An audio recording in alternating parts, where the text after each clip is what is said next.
Yeah. Click on that. There's Trevor. Oh, hey, Trevor. Okay. How's it going? Excellent. There you are. So you're going to also want to have your volume off. Because we only really want one person talking. You have to Can you guys use those oversized screens? I don't know how to do that. No, not you. I'm sorry. I'm saying, could you guys link up to that? Yeah, I don't know how to do that. I have to have 30 come here every time I do that. Hi, Nora. Hi, how are you? Cody. Hey, Casey, with the upset tummy.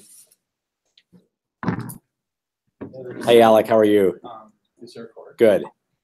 We need a HDMI converter or VGA.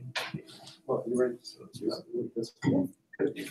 How about you? That's it. Just look at there's the line. Trevor, if you come on Thursday night, we can set up and do that. But I don't know that we're going to be here Thursday night because this room was not available to me. Yeah, if possible. Okay. So the other thing is on the grade sheet, I want you to notice these percentages. Mm-hmm. So obviously these are really important. These are important but not as important. And then I'll give you the names of the students that are reserved. I'll give it to you right here. They're right here. So Tuesday, Thursday. We don't have to do it. And, the thing that's, I think, It'd be a lot easier for us to see, right? Yeah. if like in these I'm also curious. categories, like from here up, How many can if they didn't provide it, I want to indicate it. If they did, do something there. If the work looks incomplete to you, let me know of that impression. And then just basically evaluating them within those criteria against this criteria. Now, if they exceed, though, right? If they exceed, there's no need to. That's right. That's implied, right? Right. So provider, what is that? Sometimes they just don't do that At all. So I want to have a That's what- footprint of that. Okay, and I need that pen back. Yeah, that's true. Are you grading today? I grade Saturday. No, but I mean, is this a graded? Oh yeah, This session? this is a major benchmark. Okay. They're under pressure. They're under pressure. You know, this is dress rehearsal for April, Okay. right? My next one is April 5th. And you and I are going to share screens. If you want to split that cookie and dig right in. Have my proverbial breakfast bar for dinner. I had that for lunch today. 2 breakfast bars, one at breakfast and one at like lunch hour, Betsy. And I realized I had a 1 o'clock coffee meeting. That's no time. Here's Stefan. Here's John. Hello? John, you feeling better? No. Sit at that very, very end. Should we just put I am interested in how you're doing, but I don't want to sit anywhere near You have you. like a barrier or something? No, I mean, you can just get one of those little masks. Splash you? Yeah. Thank you. So, Betsy, you. I'm just hiding while you. But yeah, no. Okay, so for some reason you're not showing. I will go. No, being like here. Huh? So that's interesting. Huh. Okay. She's not showing up. Yeah, so she's not like here. It could be that I didn't invite her. But she's on. Oh, What's your email again, Betsy? sorry. BEWILL. Yeah, okay. Gmail.com. Okay, I just posted something. Hello, Betsy. This is John, Betsy. Hi, John. Nice to meet you. Nice to meet That's you. Trevor, Betsy. Trevor. Nice to meet you. Sorry, I'm just gonna.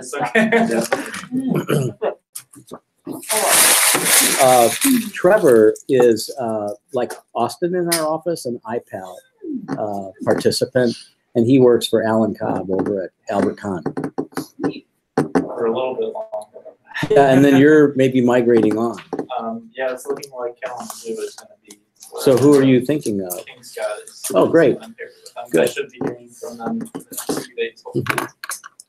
We have another minute, so I'll share something with you. In 81, the year 81, BC, before computers, King Scott organized a design charrette that was held in a week-long session in the Radisson in downtown. Yeah. And they invited Meryl Streep, Meryl Elam from Scoggin, Elam and Bray out of Atlanta. Okay. They invited Robert Stern. They invited Stanley Tigerman and Frank Gehry. And they had students from Ball State, Bowling Green, Lawrence Tech, Michigan, UDM, and Cincinnati. And I was on the Frank Gehry team, and that was a lot of fun. And King Scott organized all of that event in terms of like arranging the studio spaces, cots to sleep on, the meals, the program. It was through the Michigan Architectural Foundation, which was called the Michigan Society of Architects back then. Okay. Do you have like a picture on your post or? God, I hope not. Yeah, I hope not. I thought I saw something. Speaking of long hair. I knew you had long hair. It was a long time ago. Right. Hi, everyone. We're going to get started. Trevor is here. Alec is there in Ann Arbor. Tonight is the first of two nights for our Benchmark-2 reviews. And tonight we're joined by Professor Farrow, who's to my right. And we're joined by Elizabeth Williams. Betsy Williams is one of our senior architects at Hamilton Anderson. And can I disclose? Sure. So Betsy is also married to our director of landscape architecture here at Lawrence Tech, Peter Osler. Professor Osler joined us about 3 years ago. And that's about when you joined us, if I recall, at Hamilton Anderson. Trevor, it looks like your mic is, there we go, thank you. And so I also like having Betsy in this conversation tonight because actually she was on faculty at U of M for several years, and that's where we met. And I was always so impressed with her teaching acumen. And to be honest with you, and to embarrass you, I've actually tried to model my own teaching spirit and my own teaching style and approach to teaching on the way that Betsy has taught. And maybe if this is possible, more importantly, Betsy is the lead architect at Hamilton Anderson for the two buildings that are currently under construction at Brush Park A6, which you may have only noticed as a giant hole in the ground, but also A3, which is of course your site, right, for this particular project. So Betsy knows the site from a contextual response, from a physical arrangement and layout. She understands the zoning implications of it. She understands the program in terms of age restriction and sort of, let's call it senior living. And you know that age group really well. And she knows that age group really well because her mom and dad have sort of told her about that. No, it's 55 and up. And again, you're only 34. So, and then also Betsy has led in our office what we call Brush Park South, which is currently in the documentation phase in our office. So she understands the Brush Park community probably even better than you. So I love the idea of having Betsy in for this conversation, and we want to welcome her. So thank you. And then for the record, we will have 4 conversations tonight, separated by a break at around 7 o'clock. And then on Thursday night, we will have 3 conversations separated by a break. Sorry. You have to mute, thanks. And for that night, we will have Jason Yum. Is that how I pronounce his last name? Yum. Jason Yum, who is brand new to our faculty and has a different set of interests and skills to my own or to even Betsy's.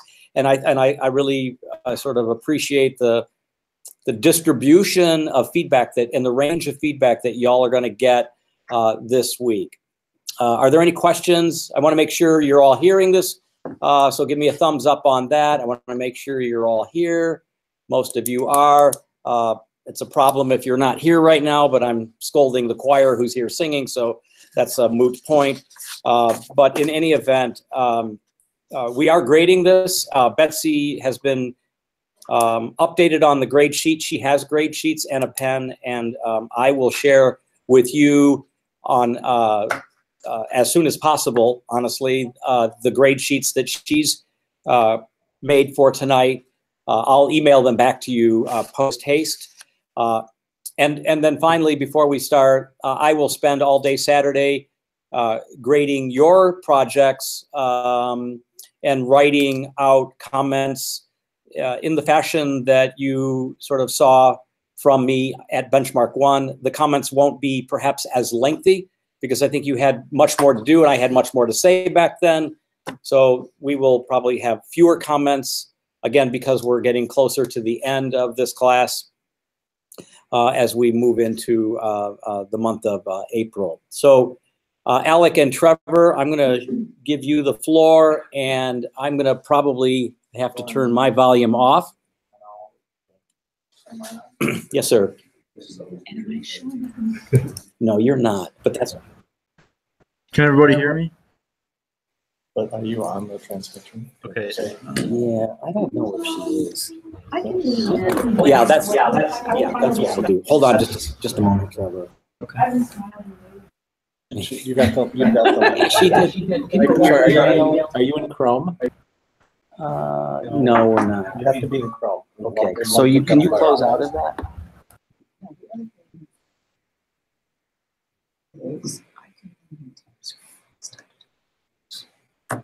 Here, let me see if I can get this thing to work.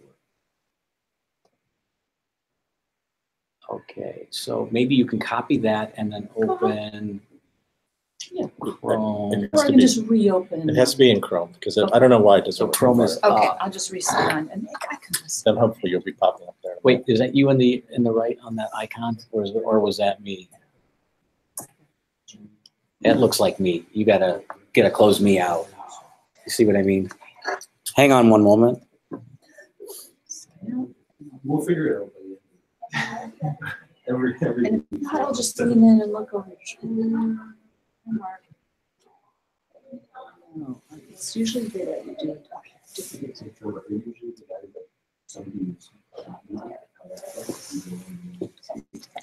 Betsy's relogging in. We'll know in a minute. There's something.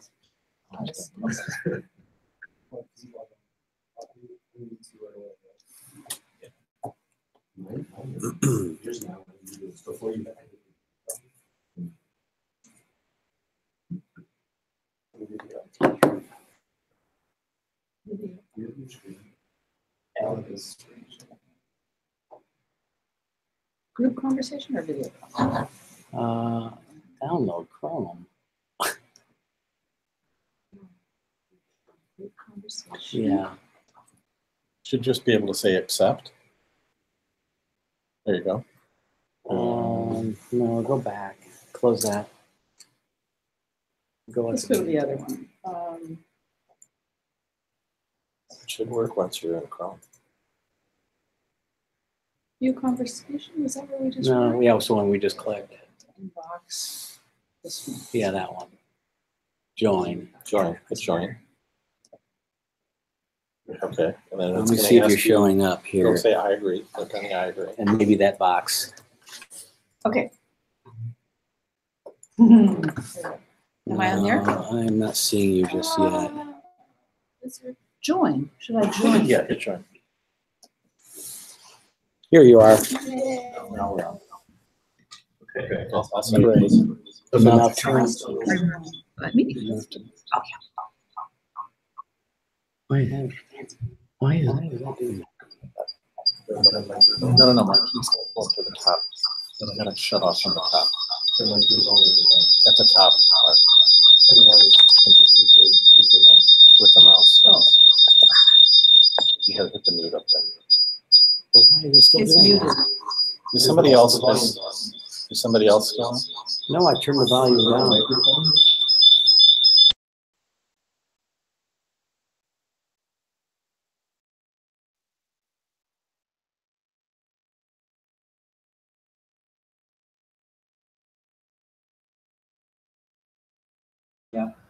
Okay.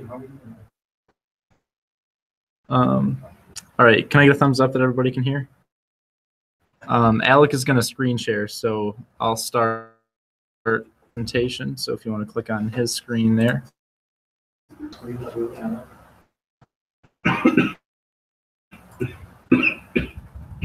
Okay. Sure. Can you do that? Alec, we can go ahead.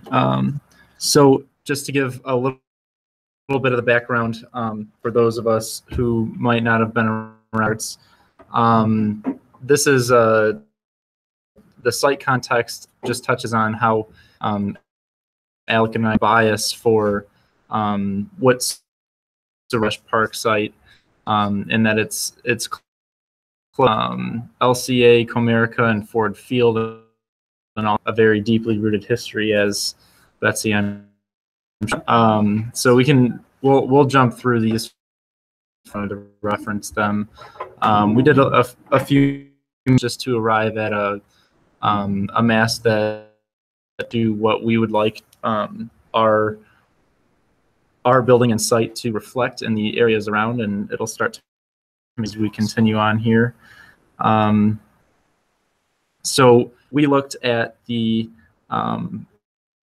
three main points that we touched on to develop our massing for the building were the vectors that are facades of the neighboring buildings that have been there for a long time, specifically the Ransom Gillis house, which and then the setbacks that were a part of the program influence on our design.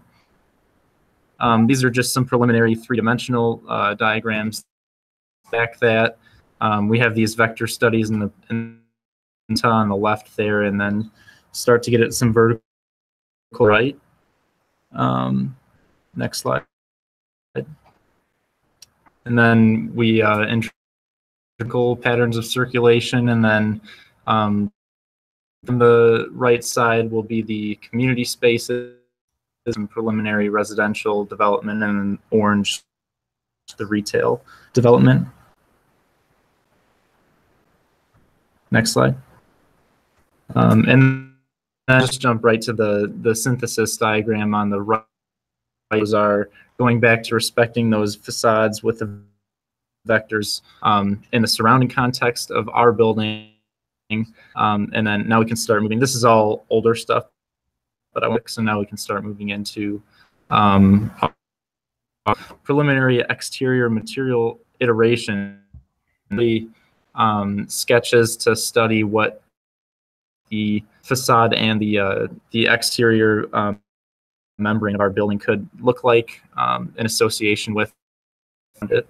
And so that led us to do a little bit more in-depth research of what the palette is on the Ransom Gillis house, which is a kitty site. And so based on in the screen there, we color matched as best the key point in this slide is that we selected materials that were available from a manufacturer of exterior metal panels in Detroit specifically, because from basically the historical significance of the site and how unique it is and important Detroit's history. So that was an important detail from. This is just from the manufacturer. This is a specification from the specification of how they would assemble the exterior metal panel.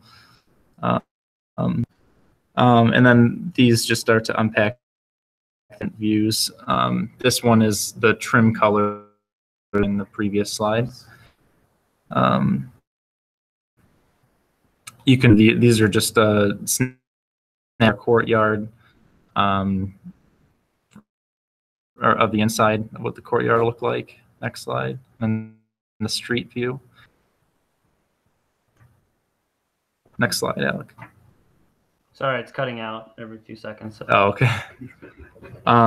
So do you want to touch on this one? Yeah. So this, since we considered a metal panel cladding, we not only could we vary the colors, the color palette, but we could also vary how it's arranged to create a texture on the facade. So we chose to emphasize certain sections of the building vertically and other sections horizontally. And this is just a hand-drawn diagram that shows that.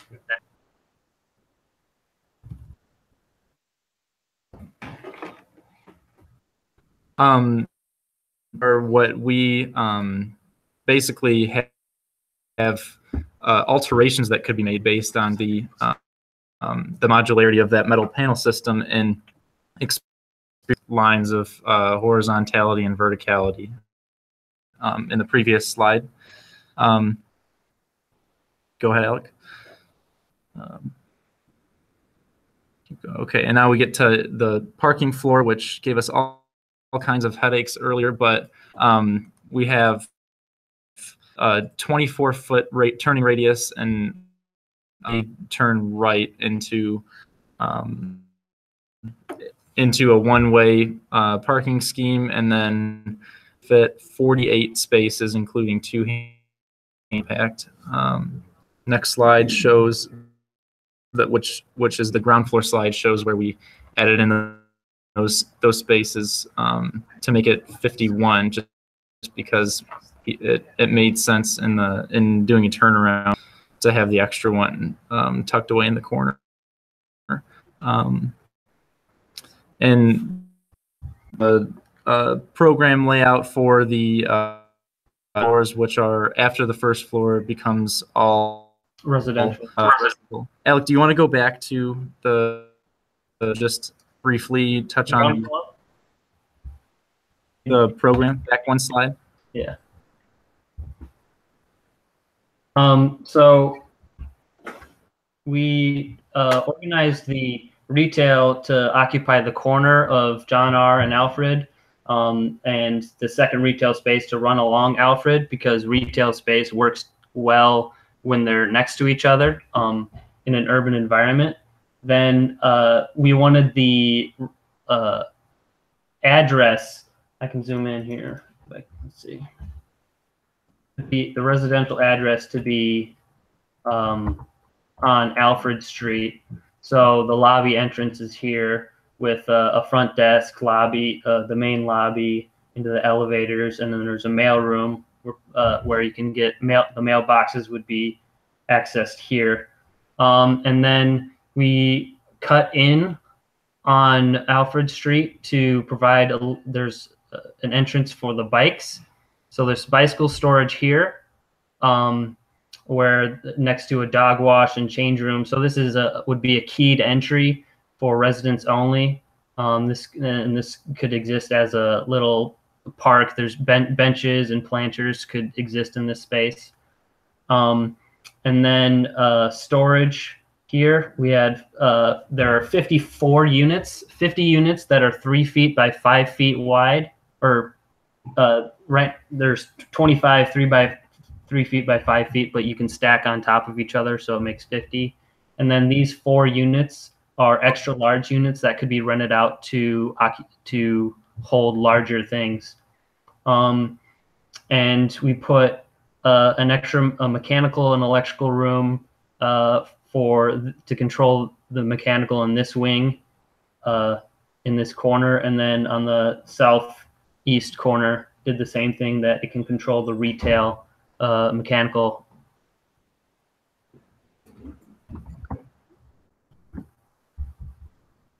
And then we'll describe these in a little bit when we get to the individual unit layouts. But if you just want to page briefly through these typical upper floor, they're colorized, so these units are matching. So these are mirrored here. These are mirrored. These are the similar layouts. Right. The third floor, fourth floor, and fifth floor. Mm-hmm. So to get the correct amount of units, the units on John R alternate between 4 units and 5 units, respectively. But then it goes back to 4, and then there's a simple roof plan. Mm-hmm.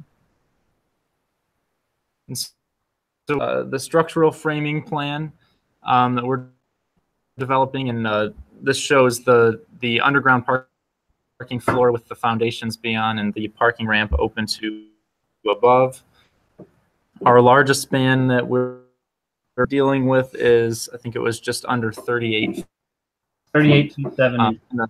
The structural system that we're continuing on with is the concrete floor encasing steel that can continue up to residential floors above.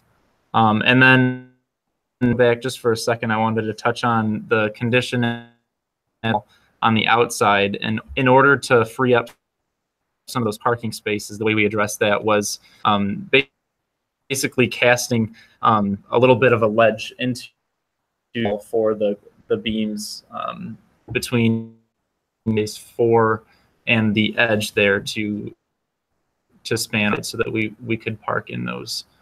And that those little things would act as a drop cap, like on a slab, like on a waffle slab. Yeah. So, and they'll have the ground floor framing plan that is now all steel, and then above that we're also being steel, and then concrete slab floor or concrete floor. And so we're developing the details from the structure. And a little bit more detailing is on the way. And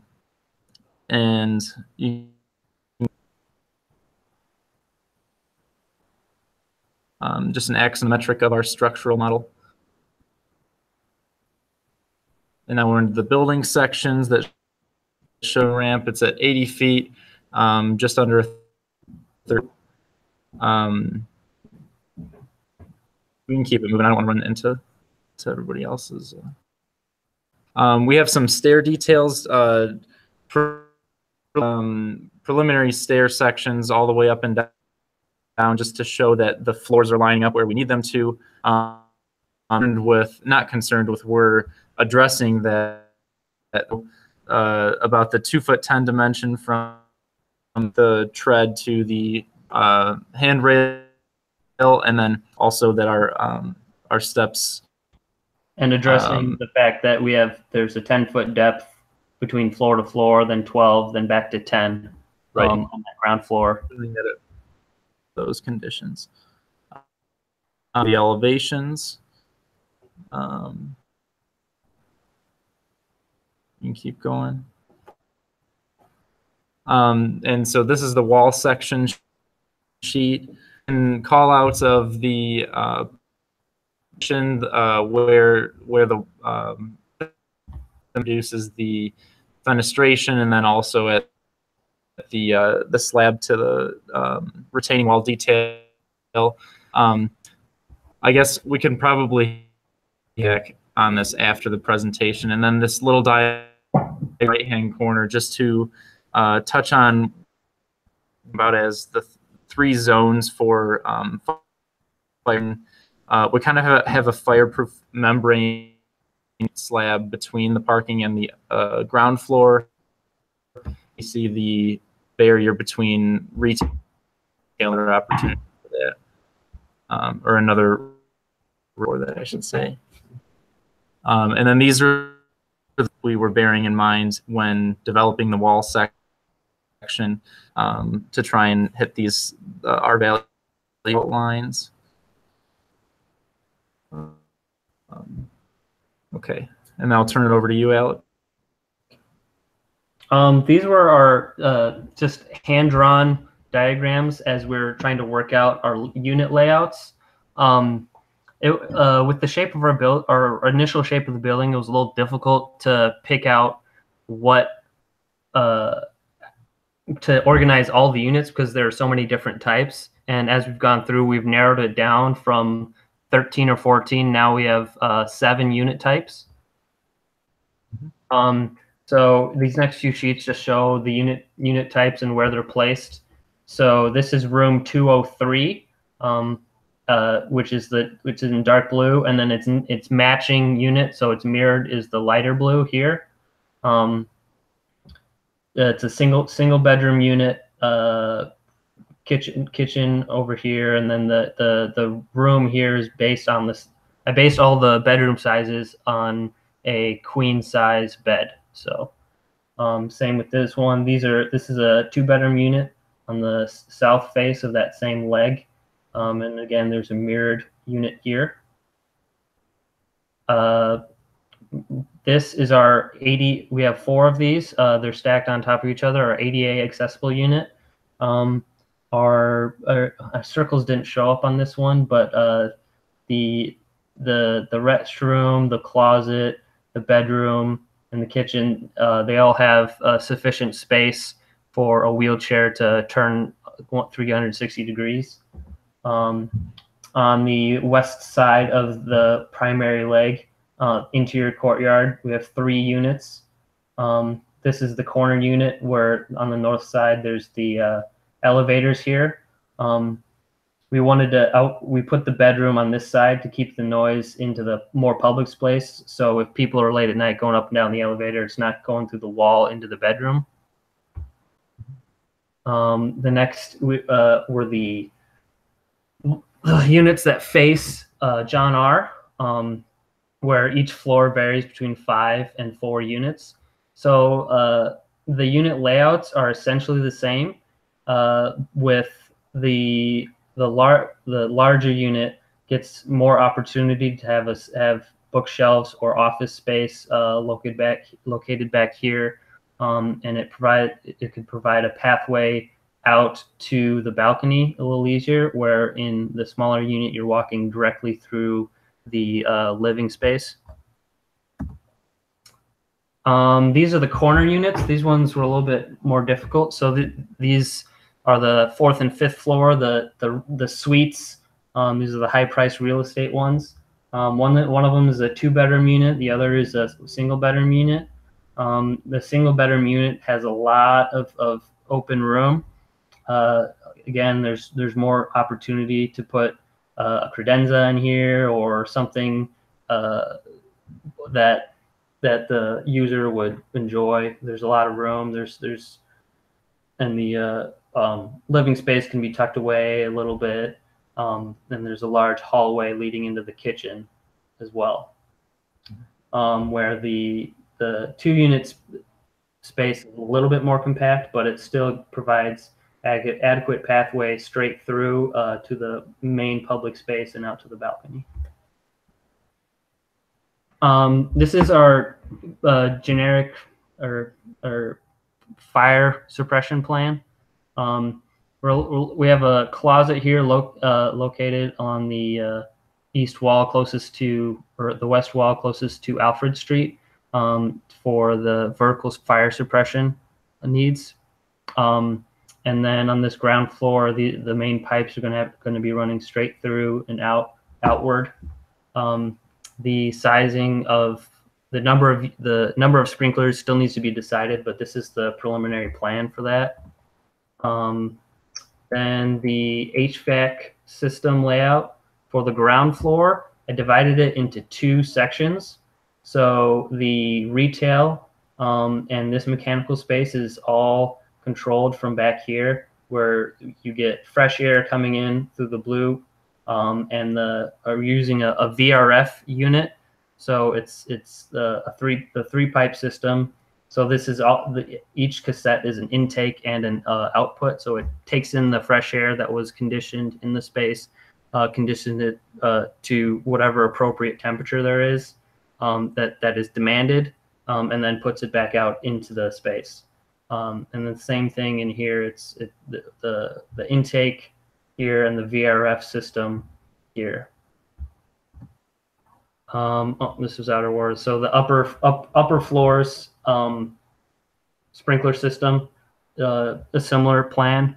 The vertical corridor is in the same spot where the fire is accessed and the fire suppression is accessed, and then the primary pipes would be going through the corridors and then split off into the units. The upper floor, the residential floor HVAC, we're We're using a central core that's located next to the elevator core. It goes up to the roof. So all of the community areas, all the common areas like the hallways and the public spaces here are controlled by this central system on each floor. Then into the unit configurations, we're using a VRF with an air handling unit that will bring in fresh air, condition it, and then put it out just to a generic temperature. And then for finer conditioning, the VRF unit's connected to each cassette where it takes in the air, conditions it, and then puts it back out. We use the VRF system because it has it eliminates the duct work of other systems, where the only ducts that we have are going to be running around the outside to the energy recovery ventilator. The units are pretty typical, so I think we can probably open it up for comment. Each one of these units are coordinated with one of the 7 main units that we have, or 8 units. Okay. 2 bedrooms get the 3, a unit in the bedroom, a unit in the main space, and a unit in the spare bedroom.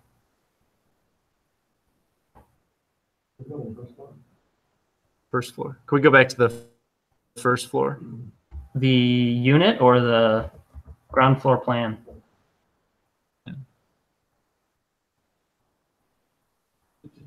I don't need to see the mechanical one. What's the architectural plan? Just want to start there and I'll leave it to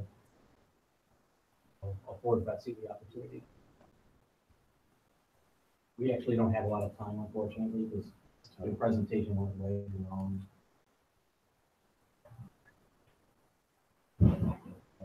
On the clock, but I'll give it to you. Well, it's 9, so we only have 5.5 minutes left. And is your group done? Yeah. So I'm gonna let you come back. I can stay. So are we talking? Yeah. Yeah, you're right. So I'll go when you're ready to go. I'll talk to you. Okay. All right. Well, that was great. The first project's always tough for someone, even though I know the site very well in this building do well. The first project is always tough to talk about because I can't, see it relative to the others. It's been a while since I've been involved in a comprehensive studio, although I've taught them at Michigan, and I know they're tricky because you've got so much on your plate and a lot is asked of you, and I would say you're hitting all the things you're supposed to hit. I fear, and we'll see how the other projects feel to me this way, but you jumped right in, you had a lot to tell us. I feel like I still don't know, and Mark, both of you are not in the project. I don't know if we backed it up really for a good sense of what you were after as a build. What's the kind of personality of this building? Why is it here in this way? To use those on a lot. What's its RT frame this project? Because you just went right in, and my goodness, before I even knew what was happening. And you did show me diagrams, but the other thing I wrote was I couldn't tell if the diagram had a post-design explanation of where they truly part of your process. Because at some point I heard one of you say, well, right after the vector diagram, there was a circulation diagram, and I think the words were circulation, and I was thinking, whoa, that's really too soon. Without knowing just generally what this thing's about. Is it a double? Why does it wrap the corner? We're going to talk about this. All the projects are going to look something like this, probably, right? Unusual urban idea to make a park at the corner. So I hear about that, even in its most basic terms. And you talked a little bit about it. And some of these things, you guys can talk to your. I don't know what a vector of facade is in my 30 years in the profession. Is that a term you made up, or is it sounds like a computer? And I just challenge you to ask yourselves, what are you saying? You know, and is that how you design? And is that a logical way to place other things? I'm guessing it means you take bumps, as much as I can tell from other buildings, and you send them crashing into your things. And again, all of the things we do, but that one, I would just go back and ask yourselves, what did that give me?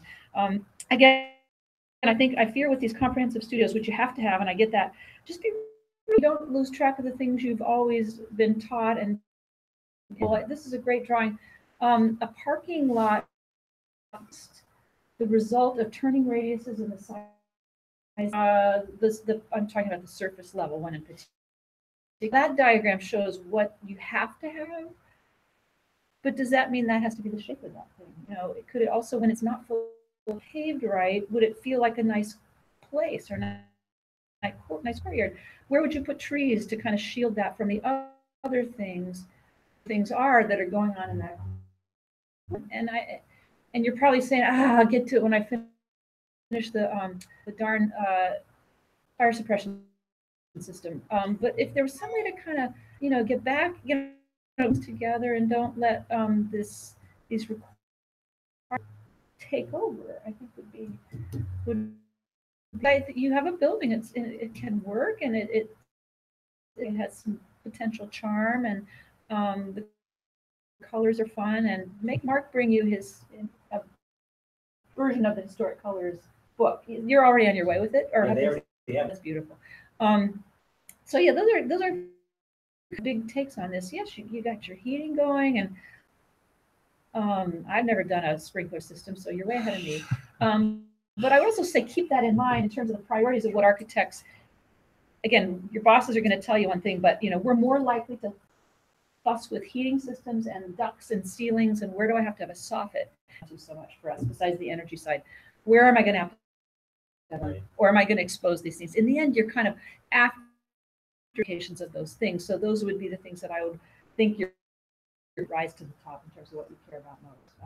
Structural system in so much as it affects how it looks, or that's not to say what it costs, and all those things don't matter. But prioritize the things that also affect space. And these guys probably don't know sprinklers that well either, so you could probably put green lines anywhere, or whatever color lines those were, and you'd be fine. But they're not. They're shaking their heads no. But I think they get what I'm saying. We're agreeing we don't do sprinklers. So the things that affect us the most really are those. The thing that also is code, and Mark can bring in a little code diagram that we do at work that kind of helps us understand generally everything. Is there a way now you know it?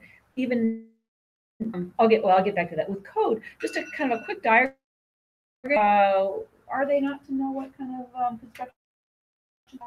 That's fun. That's neat stuff. And these guys can get you caught up to diagram that.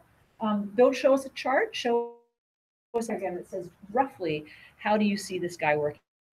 Not. I think you don't, because you're all steel here, but it's very common, and maybe we'll see it in some of the other projects, to have some other kind of less strict. But that would be a really fun thing to do. So maybe you're in a good position where you can say kind of like, whew, I did all those things. Now let me kind of breathe some life back into this building with the. So I would assume know how to do and like to do. And design that courtyard, and EA again, look for the things that matter most for most of us. Well, I don't know, Mark, you would agree, but the thing we struggle with most with the in our unit planning is it's not so hard to get the path right. The hardest thing in type A units is to get the door not wide enough, because you just put the wide enough door in, is to get the room on the pull or push side of the door right. And I think I saw in your type A units that you didn't have the and the 18 inches on the pull side, and that kills everything. It makes bedrooms smaller. It makes bathrooms not work. It's a real tricky thing. But that to me is more important than that. And again, I don't I wouldn't expect y'all to know the things that are going to matter the most work in the world of this stuff, but hopefully maybe some of those things might shift your thinking a little bit or nudge, remind you of those. That was a lot of talking, sorry. So I've got a few minutes, and I'm going to be as concise as I can. And we go back to the minute. I point we've done some revisions. Have you guys verified all in the lanes so that Yes. everything works, right? Yes. Okay. Here's the project right now. I think, you know, the only thing is when I get up to the next level, sorry, grade level. Can you pop up? Yeah. Is I have 3 cars that I've got. My first instinct is to say, wouldn't it be great? You're so close. Because I can I then know. develop Yeah. the landscape, right? So that would be my first.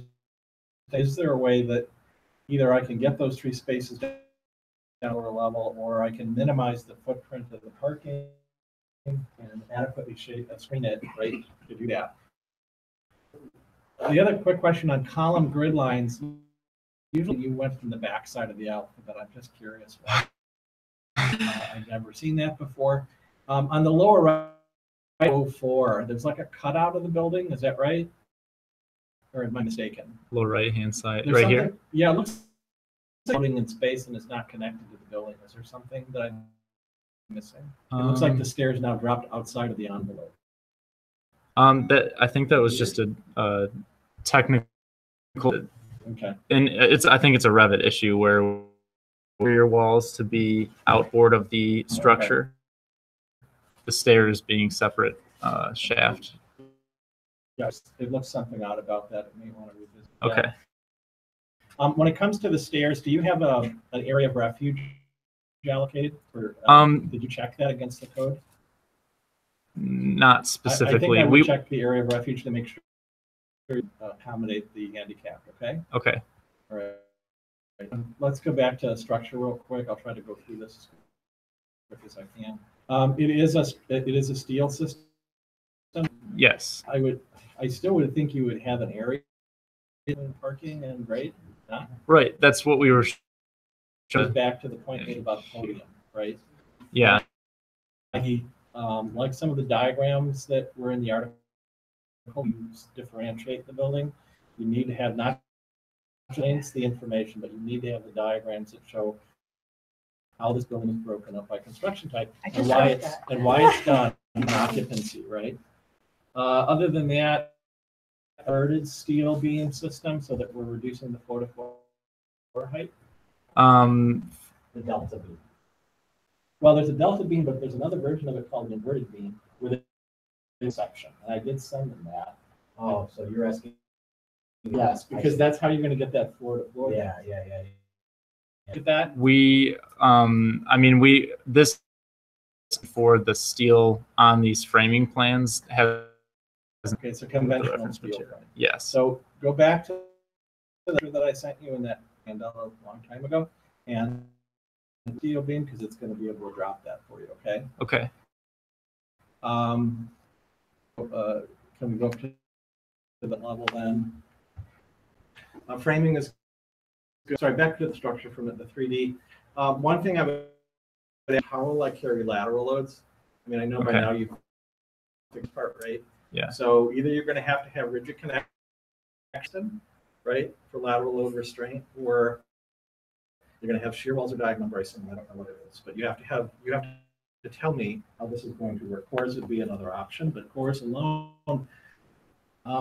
be enough. So can we work on that side? What happens when wind comes up here? Okay. Okay. All right. Sort of the plane structure or floor plan of a typical unit for one Of just the unit plans. Typical floor plan units on it. Okay.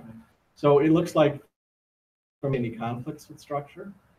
I know it's awfully dark, but from what I can tell, no grid lines seem to be throwing this point, so that looks pretty good.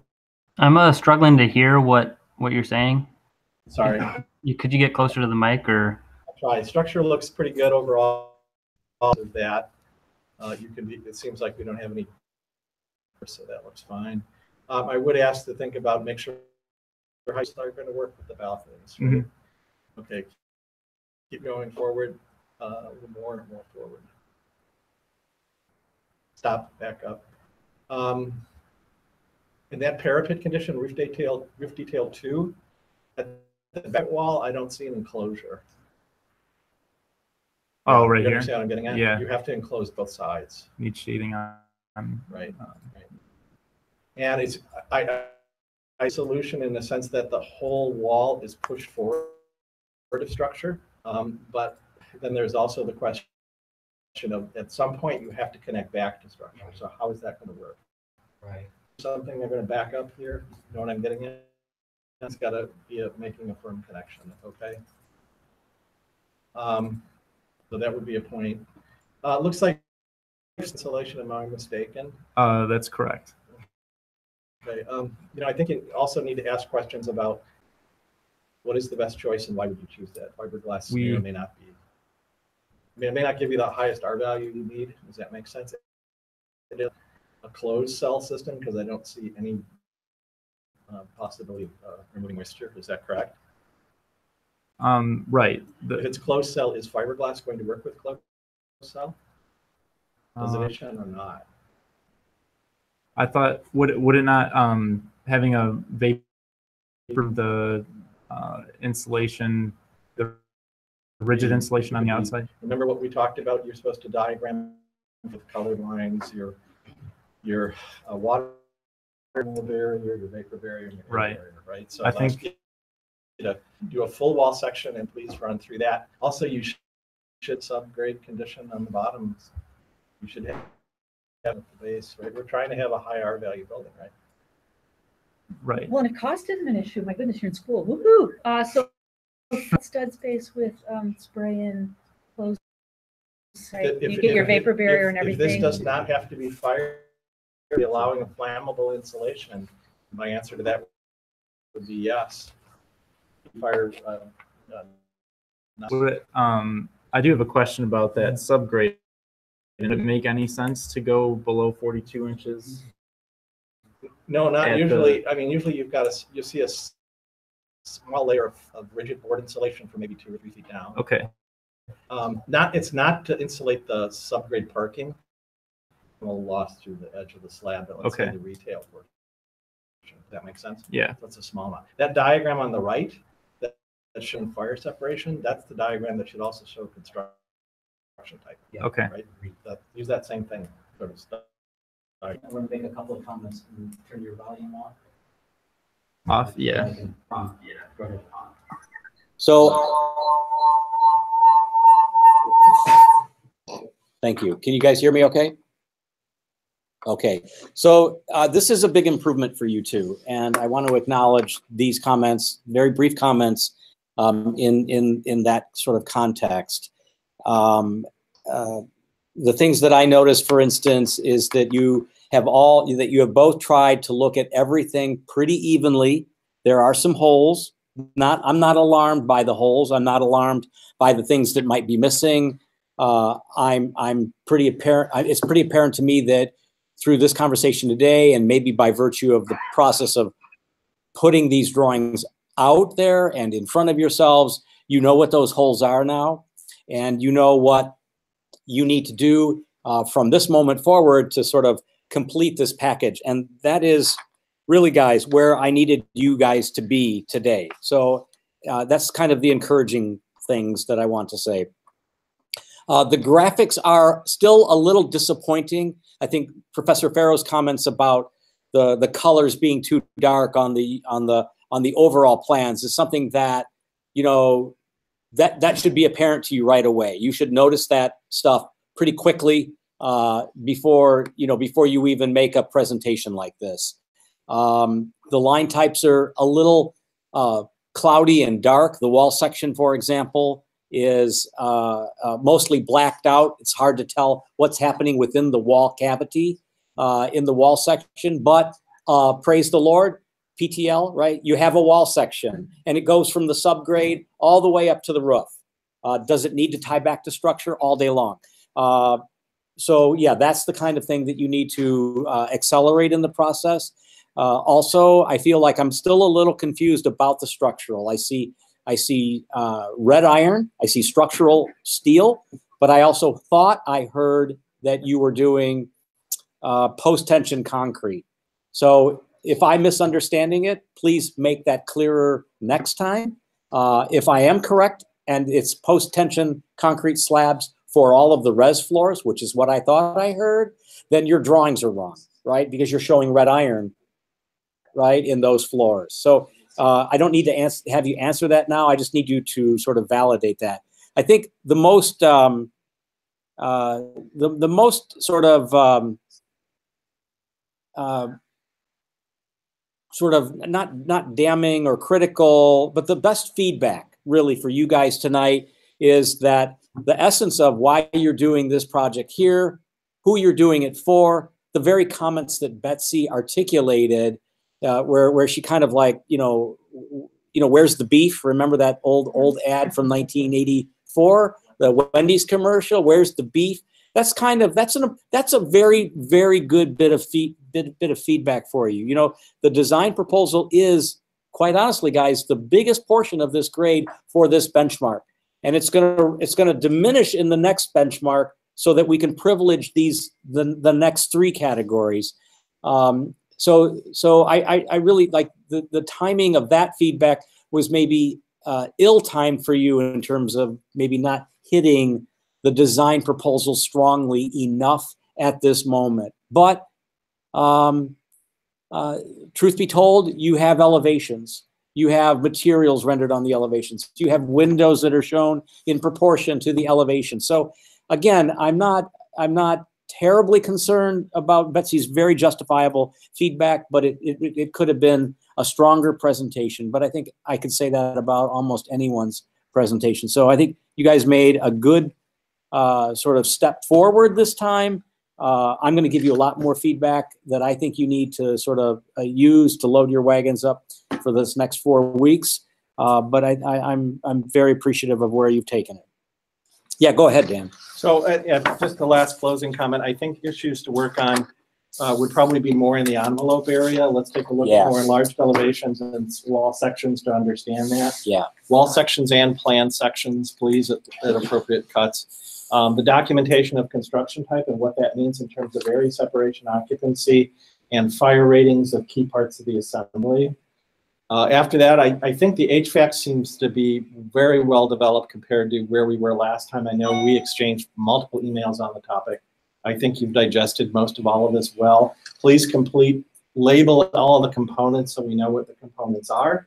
If you have a cut or a description of the system, I know it's proprietary, but it's okay to explain that. So because these systems, they behave differently and they function differently, that we understand where the ERV or DOAS is and whether or not we need a rooftop unit for a cooling tower or not. We need to understand that.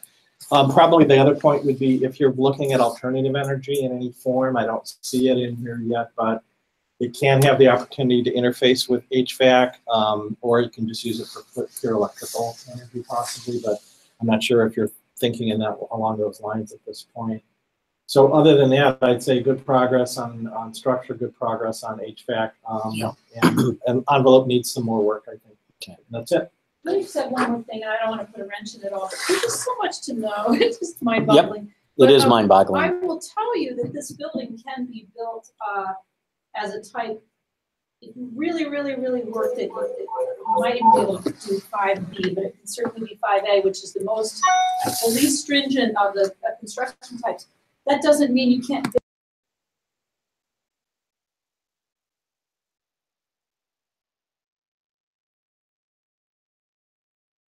I can't hear anything right now.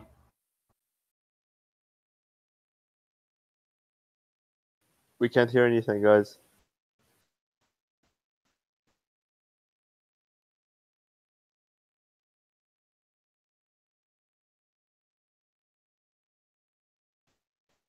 Does anybody have their speaker on?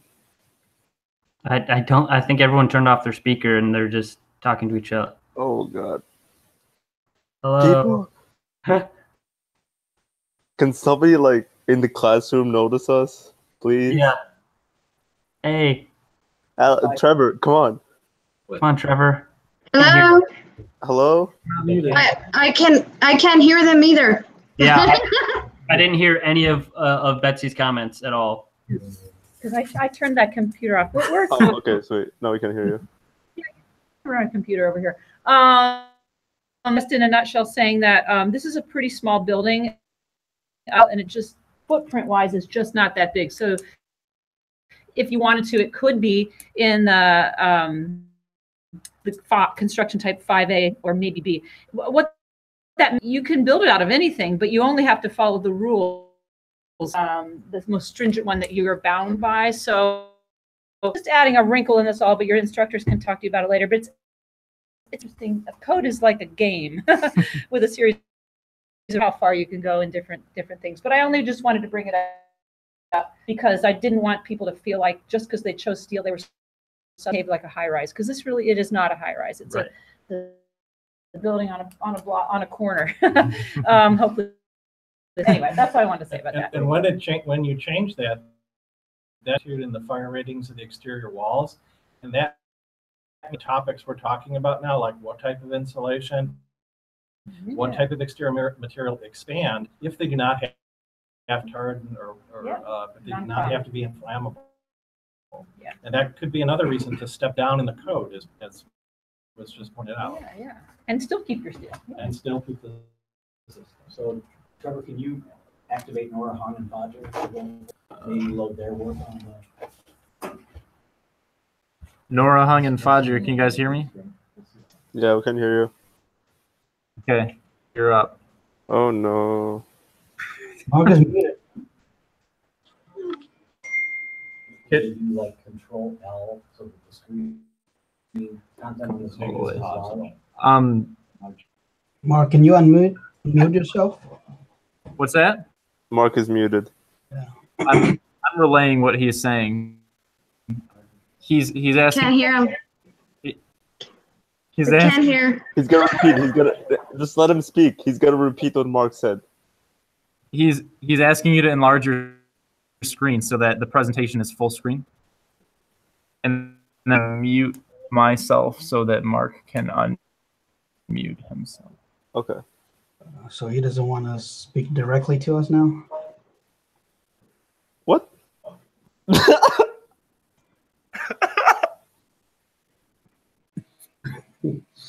Okay, Hi. Nora, Fodger, and Hong, who's going to present first?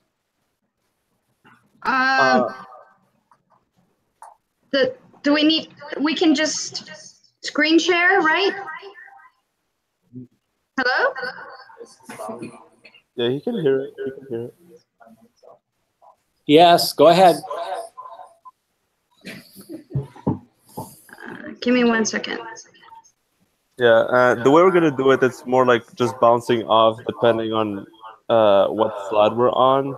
It's not gonna be like specifically my part, then like Nora's part, and then Hong, and then that's it. Perfect. Hello? Yeah, he can hear us.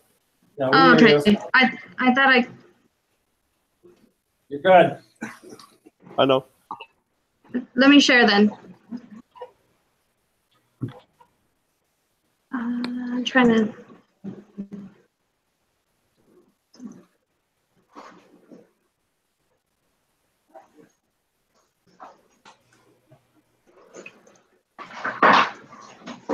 This thing is getting all crazy.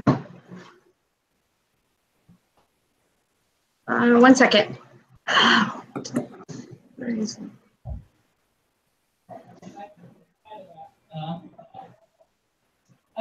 Just go to the what is it called? The Google Drive folder, because it's already there. Or not. Okay. Okay. Yeah. Oh. 2018 Comprehensive Design. Benchmark-2. That one. Okay. And Enlarge the screen as large as you can. full screen. So press that plus button right there. The the magnifying That's glass with the button. Bottom. What? There. Yeah, that. Good. Okay. So our team is myself, Nora, and Hong and Fajer. This is our module 3 benchmark 2.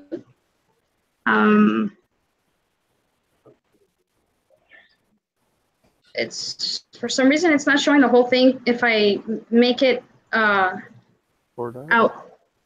You got your PDF on the side there. I think your PDF opened up. Yeah, that's good. Make that full screen then. Okay, there you go. Yeah, that works. Thank you. Sorry. So this is our site analysis. We did a kind of like an analysis on the heavy traffic, the moderate, the primary views, and kind of the proximity next to City Modern Detroit. Let me go to the next page. We added some information for the proximity of what it would be to travel on bicycle, and kind of the proximity also of what the buildings around the area of Brush Park. Yeah, I can touch on that a little bit more, because specifically that view that we can see on the right is just that was something that I found pretty interesting. How on John R. from Mack Avenue, that site is framed really well in comparison to the buildings that are next to it or that are along that street all the way leading to that view.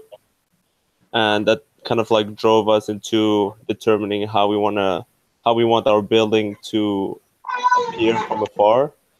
And when it comes to the bike station, that was something that I noticed is a growing culture in Detroit, how Detroit is trying to become more bike friendly and providing more bike stations where people can rent bikes. And I also noticed the closest ones are half a mile away.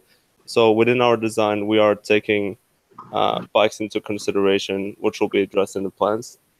You're gonna have to pick up the pace, guys. Yeah.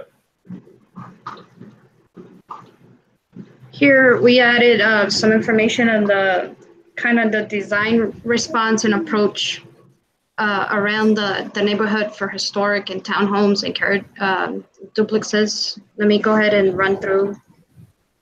We chose Equitone as our material for the facade of our building. We did a history of what it was in 1950s and now in comparison to the material that we selected.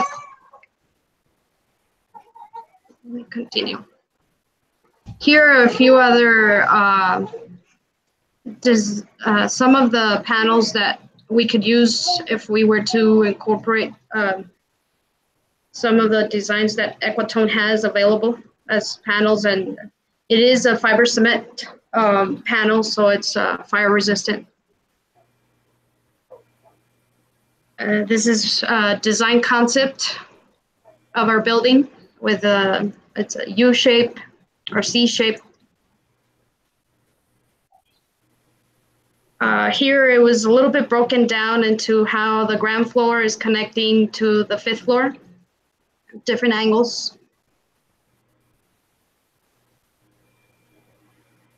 We did a programming concept to kind of show with some of the designated programming that was provided and given to us, more of a visual layout. And this is showing it as a different from the top view.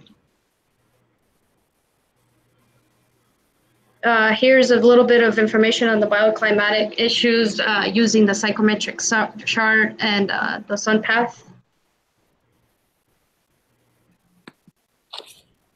We're showing the building orientation and aspect ratio.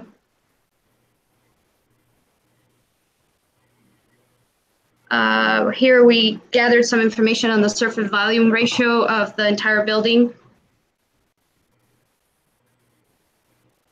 How does it compare to the recommended? We also did some core I think service. Dan asked a question. Oh, I'm sorry, I didn't hear him. How did your surface area to volume ratio compare to what was recommended?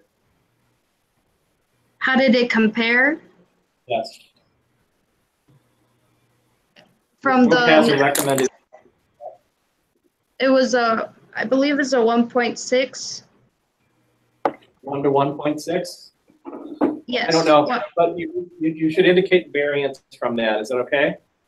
Okay. Okay, thank you. Thank you. We also created a top view showing our second floor of some of the core service and circulation.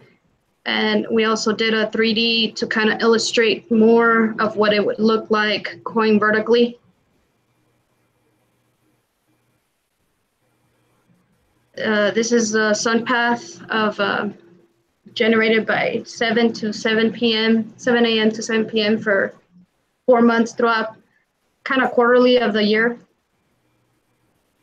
Here's some more information on bioclimatic as information that we gathered from the textbook that was provided to us. This is more of the aspect on window site and window aspect information of how the sun and the heat loss and summer and winter penetration.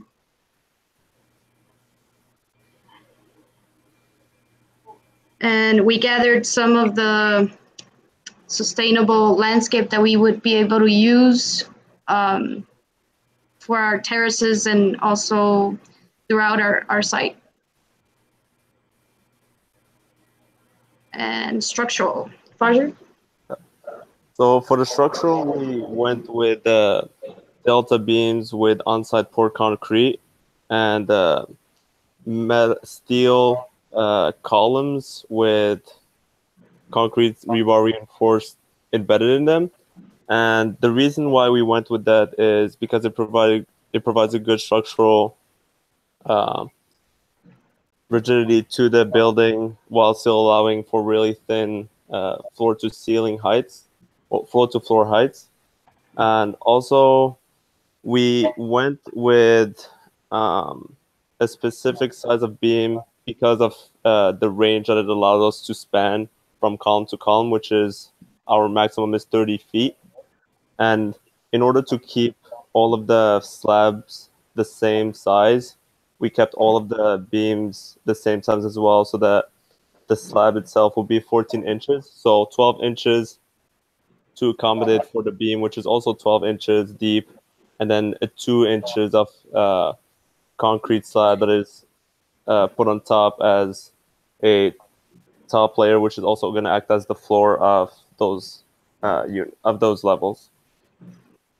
And the connections between the beams and the columns is going to be bolted and welded so that it is rigidly sound and it won't necessitate any lateral bracing.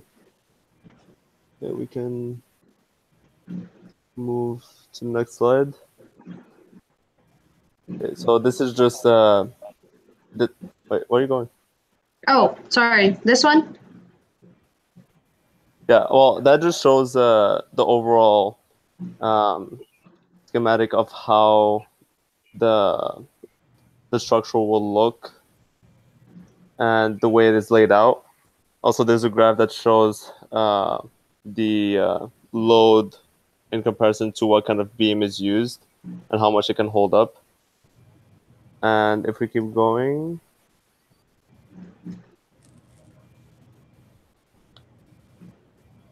yeah, so that just shows you a section of those delta beams and how they can be used.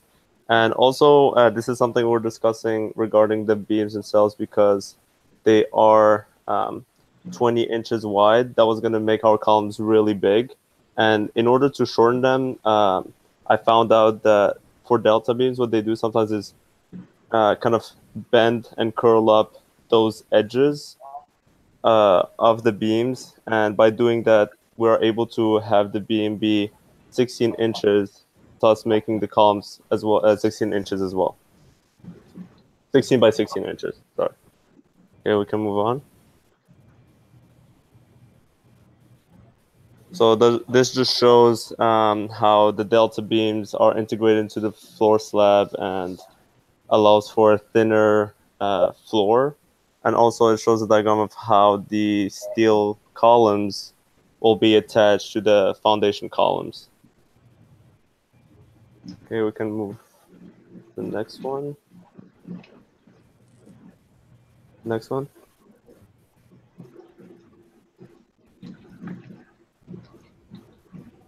So this is our parking level. Our radii are compliant with the code, and we have different kinds of parking spaces. So we have compact cars, handicap, large trucks, and electric car stations as well between grid line A and B. Also, under parking spot 12, there is an air filter room to get rid of all of the emission gases that are trapped down there. Okay, if we move up to the ground floor. So here's where we have all of our general amenities, maintenance, office space, retail, and everything. So the retail we decided to put at the corner of John R. and Alfred, since it's the most prominent corner, and that is where the most circulation will be happening. And the facades of those spaces are glazing. Bottom right is where of the plan, not there, is where we have our bike maintenance, bike storage area, and kind of going towards that idea of how biking is becoming important in Detroit. There's going to be like a trophy room for in that space, a bike storage where bikes are stored, a bicycle maintenance room where people that want to work on their bicycles can work on them, and also that is, I believe that's important because well, Detroit has this event that is called Beat the Train that happens every Saturday morning from spring to fall, and it is 5 miles away, and it's a 33-mile ride, and it attracts a lot of people from all around Michigan, and I believe that it is something that could be very useful to the people of this building. We can move up to the next level.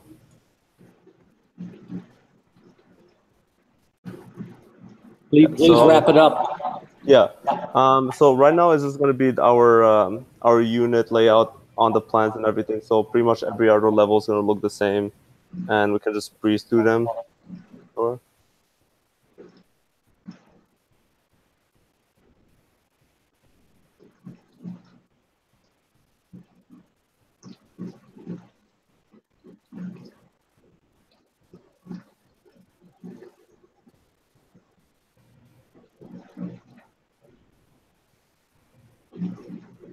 Yeah. So this diagram just shows the different occupancies in section and in elevation and the separations between them.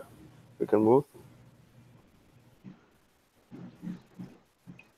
So this is the the concept design of the unit section, the unit model that we came up with. The two units will share the main plumbing system in the middle, and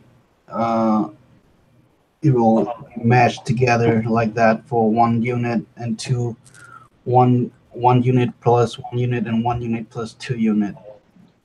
Keep going down. This is the type A ADA unit floor plan. We got enough space for wheelchair accessibility, ADA type A bathroom. On the left is the one bathroom plus one bathroom unit, and on the right is the one bedroom plus two bedroom units. Keep going down. We got the type B unit. The bedroom area is a little bit smaller, but got a larger closet. We got the bathtub for the restrooms. Keep going down. Just a quick render of the space right outside the gym area on the second floor. Going down. Keep going. Laundry room. Library. Just a quick section of the typical unit, how the ducts runs with the ceiling. The ceiling we use is the metal sheet ceiling that got hang from the top. Keep going down.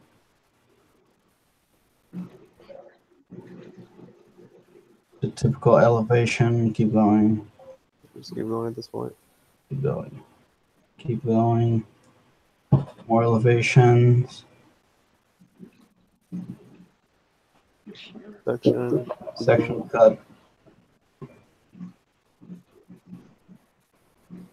Okay, wall section closure. Yeah, so this part is the wall section because we're going to use Ecotone, which is a panel. It is going to be fastened and attached through these stainless steel self-drill fasteners, which attach to the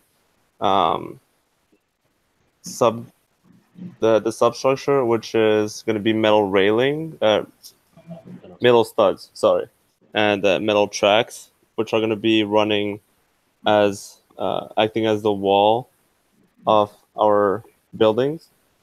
And yeah, that just details what kind of insulation we're going to be using between the studs and what kind of insulation we're going to be using that runs continuously along the wall as well behind the panels.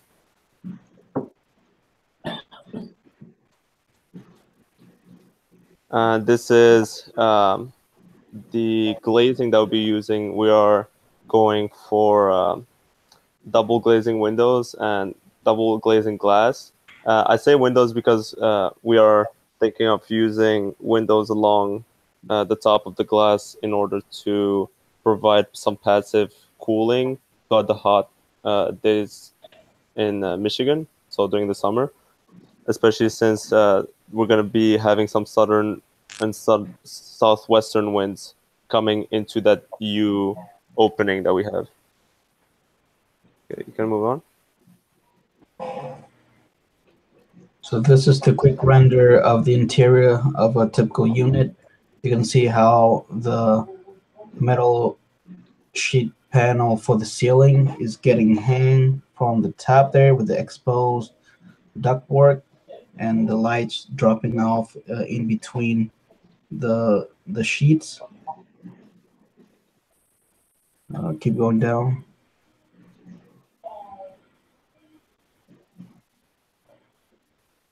So this is the typical HVAC system in our unit. We're using the Magic Pack for every single unit. Its efficiency, unitized, easy to install, lower operation cost.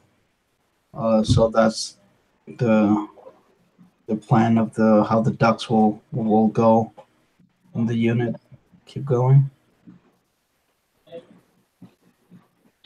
This is showing just a little bit more information on the Equatone material and how it's also not only a facade panel, but also a rain screen. So it's just a little bit of information of how it's a benefit to use it either way. It's showing the sustainability of the material and how we can get lead points. This one is showing the panel itself and the texture and the application of how to apply it on the building and the joints. This is a little bit showing some details and of the connection of some of these, the panel.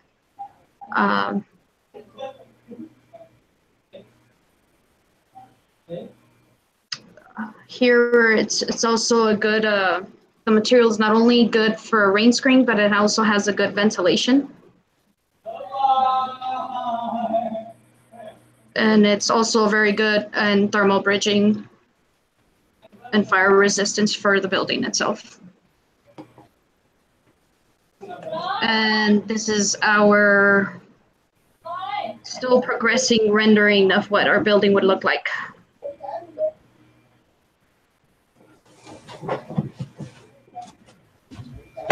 No, you don't go presentation. Sorry? What? What? I didn't hear anything. No, nothing. Oh. Yeah. So are you done? Yes. Okay, great. So should I mute? Yeah, go ahead. Okay, guys, so this is Professor Farrell, so I'll give you my initial reactions. Professor Farr looking to see if he agrees or not agrees. But I would suggest that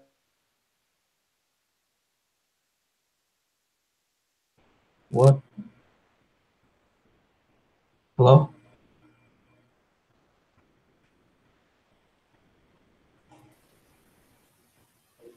Can you hear us, Bodger? Now I can. I you just just completely froze for a second. Yeah, I can hear you now. Okay. you can hear us now? Yeah.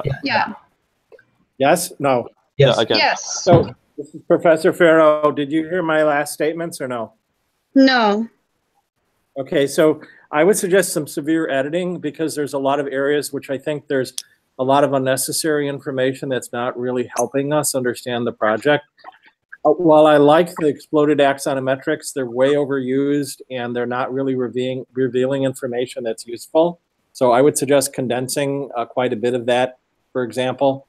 The second part is, while I think you're showing the bioclimatic information, you don't tell us why you've done it. You don't tell us what you've interpreted from it, and you skip right over it.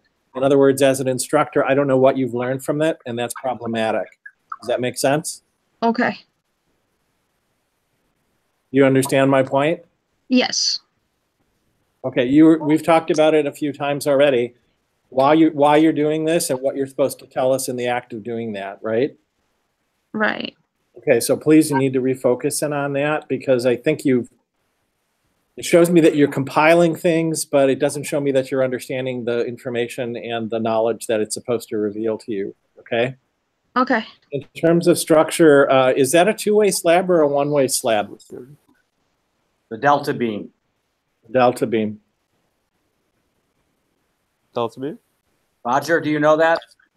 Whoever's going to my hangout literally just cut and I just got back in. Okay, is that a two-way slab, the delta beam, or a one-way slab? It's a two-way slab. It's a two-way slab. Yeah. Okay. That's fine. It just seems that there are some bays that are very large on both axes. That's the only comment I would have. Normally, when I see these long span systems, they're smaller, but I understand because it's two-way, square bays make some sense. But when you have some very large bays and then have smaller ones, the problem I see is that the interstitial space between floors is going to be governed often by the large bay span and the depth. So, and I'm not suggesting make major changes at this point, but just keep in mind that's one of the implications that you'll have. It would be useful to figure out if you could naturally ventilate the parking level in some way, maybe through openings cut in the deck, but that's going to be hard to, because you have to know how not to cut a tendon in doing that. Does that make sense? Yeah, I understand what you're saying. Right, because right now there's no real ventilation there yet, so that I can tell. Yeah, we're thinking of having an air filter, but do you think like that's not enough? I mean, I think right now you're looking at the jet fan type systems blowing towards the entry doors. That probably one of the ways you're going to create some ventilation in this, but that's all I can see right now. There's no real other natural ventilation in this that you've described. HVAC is okay for the units, except you've got a supply and a return right next to each other. You're not going to get any movement of air when the supply and the return are literally 8 inches or 10 inches apart, right? Does that make sense? So you need to consider that spacing increment. Usually supply is going to be located near the side where there's the most amount of thermal loss, like an outside wall, right? Return is away from it. In terms of the HVAC system, it looks like most of the focus, or not all of it, has been on the unit, but I don't understand the whole common area HVAC system yet, so I'd suggest you work on that. In terms of information on Equitone, I think that's way over-described with a lot of, basically looks like cut sheet information from websites. You need to focus more on what is the application relative to your building section, your building elevation with appropriate details and wall sections. Take a look at Lab Module 3. There's a graphic on like the 3rd or 4th page where I describe the envelope and exterior elevation. It shows you an enlarged elevation with a plan cut and a wall section. You need to follow that format because what you're showing me is not that, and I can't even understand some aspects of those drawings as they are right now. They're just a little bit, they're just hard to understand. So please take a look at that moving forward. In terms of the Equitone, I think you should be trying to use it in a more comprehensive way as much as possible. Use it as a railing, possibly use it as a louver when you need a louver. Possibly use it as a soffit panel when you have an overhang as well. Take advantage of its nature to provide multiple components for you that you can design in some way. That would be my quick suggestion. Yeah, if it's affordable, it could certainly be the ceiling or soffit of the balcony, right? That would be one point. So those would be some areas to work on at this point. I think structure, again, it seems to be fairly well described, but once again, you have to have a lateral load resistance understanding of that, and I don't know what the lateral load solution will be yet. Do you have semi-rigid connections or through all the columns? I said they're bolted and welded, and I think when we talked about it, you said that can work because they're going to be steel columns. If it looks like it's semi-rigid connections, those are fine. I'm sorry, with delta beam, they're steel columns? Well, the delta beams are steel, and in order to have the rigid connection, we can have steel columns with concrete poured. What you showed me earlier was a 16-inch wide concrete. One column. Sorry, I'm kind of confused. That was on the desk crate. Okay. Night. You showed me a 16-inch wide concrete column tonight. I'm confused that you're saying it's steel. Did I? Well, okay. Well, I'm going to have to, in the interest of time, I'm going to stop at this point. I'll let the other faculty take over. But thank you. Thank you. Thank you. Hold on a moment.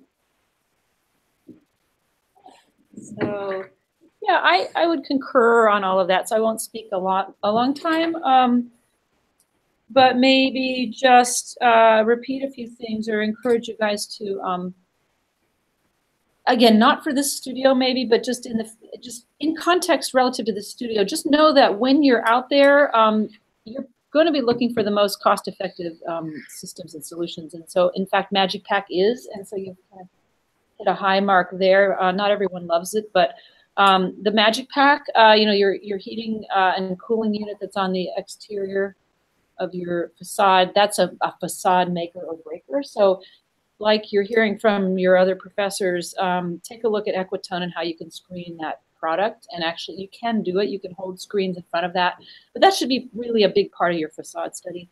But yeah, I agree with a lot of there's a lot of information not really telling maybe your best story.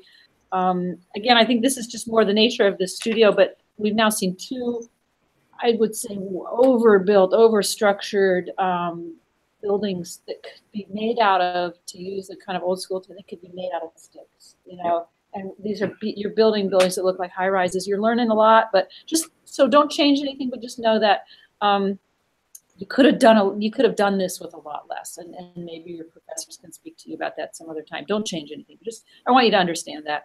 And yeah, I agree. There's just a lot of horizontal diagrams of like SketchUp models or Rhino or whatever you're using that just don't tell me anything except that maybe you don't have something yet to tell about the design of this project. And I think you still can. I mean, I think you have an interesting story about kind of a monolithic skin, or a skin that's made out of a very consistent material, but then how you use it, you know, Equitone can do a lot of things. And in fact, if you have looked at their catalog and you notice that every once in a while they'll turn, one of the examples of Equitone uses, they'll actually turn it and make fins out of it. And they make this incredible texture. You can hold it out of the, off the wall at different distances. So I would really explore and explore that. But otherwise, I agree with what's been talked about. So let me let Mark jump in. The last thing I'd say is, thanks, Betsy. Thank you, Daniel.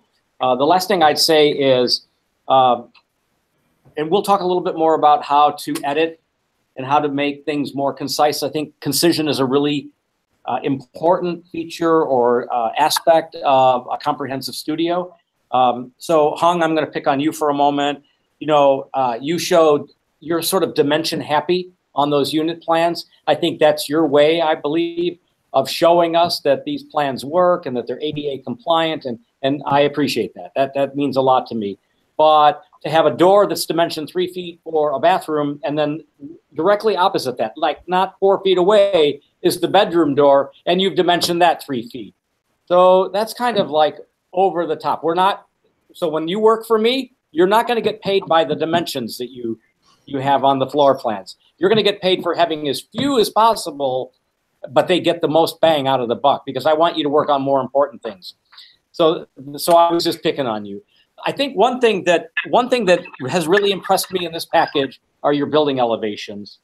The building elevations, I think, have come a long way, and you kind of breezed through them. So I think it's really important when you have a long story like the ones that you are all faced with today, is to tell the story from general to specific or general to particular. And you would go a long way going from those diagram sketches early on right into maybe the rendering, and then maybe the elevations, and then maybe the wall or the building sections, and then start to unpack the story from there. But thinking of a better way to tell the story more concisely, I think, is what you need to do. I think Betsy's point about Equitone as a monolithic material that can be turned on verticals, turned on horizontals, turned in direction to have different grains, are design opportunities that can make this project sing. Like I said to Alec and Trevor a few moments ago, this project, I think, has come a long way. I think you're a little overwhelmed with how to divvy up the work between the three of you, and I think your knee-jerk reaction is to sort of buckshot the information out there. Now I think you need to deal with the information and ask yourselves, how do we pare this down and then amplify, right, the things that are the most important for this project as we move forward. Okay, Nora, I want to pick on you too for a minute. I'm going to ask you to find a better place to run your reviews. If the background noise I hear, that lovely child talking to us, helping you present to us, I love the voice of children, but I think for our class, you need to find a better way to do that. Okay. So we need to look at that, okay? Okay, let's move on to the next presentation. Oh, you're not going to pick on me? No, you're beautiful, Fajer. I want you to move past. I want you to move past that one picture from Mack Avenue, though, because it's not a really good picture. But I know you've kind of enjoyed talking about it twice. I'm not going to let you talk about it again. Okay? Thank you. See, I appreciate that. I'm giving you my feedback. Thank you. Let's move on to the next group, please. That'll be Desmond and Andrew.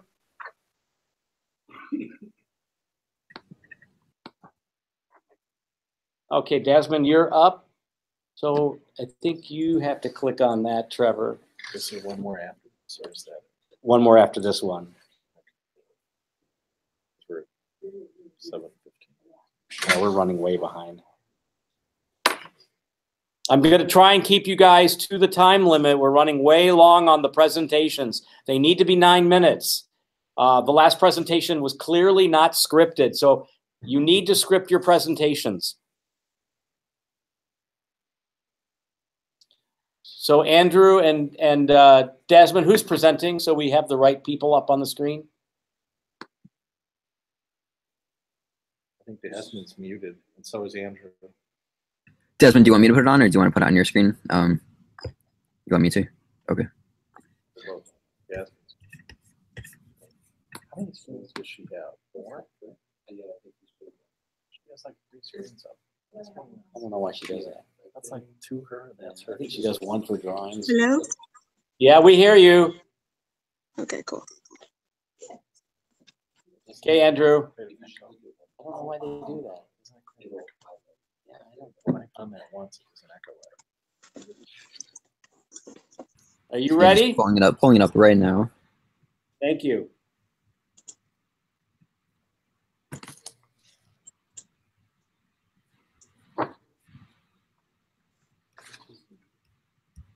Yeah, he is. He's in New Haven area. Let's see, my button's not working for screen share for some reason. Here, I can do it.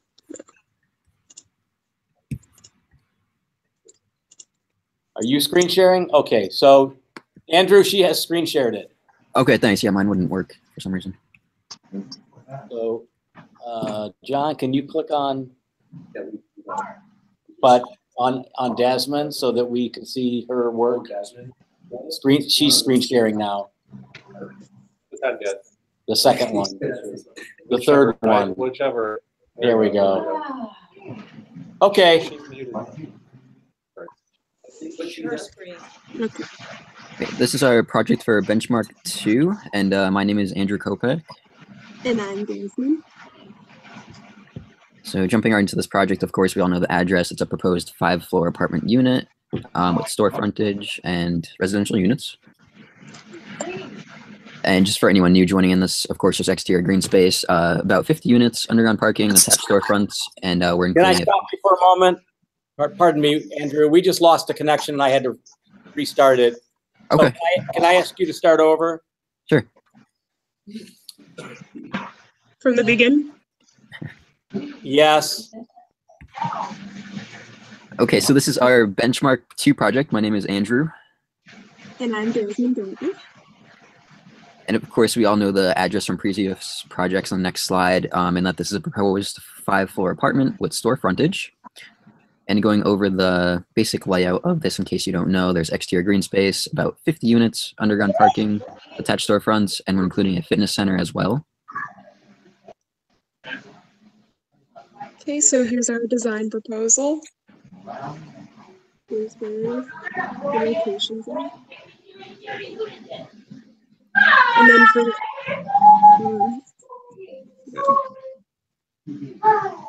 These were a few. Oh, sorry. Go ahead.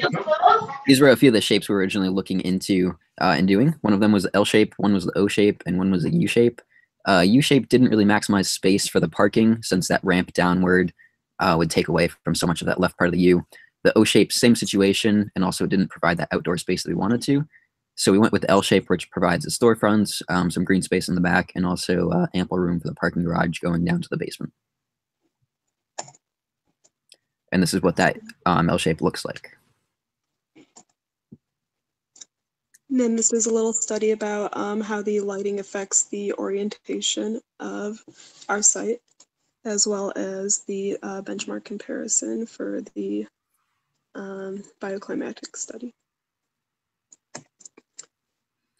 And then when looking into how to arrange the floor, this is something from ID2, I believe, basically looking into each level and assessing the height of the space, how much sound it needs, how much light, and you could see that by different categories, 5 being the highest. So if we look at 1 really quick for an example, you could see that the retail area, it definitely has to be visible, just like the elevator would have to be visible, but it doesn't need light. So situations like that to help lay out the floor plan, that was one method that we used.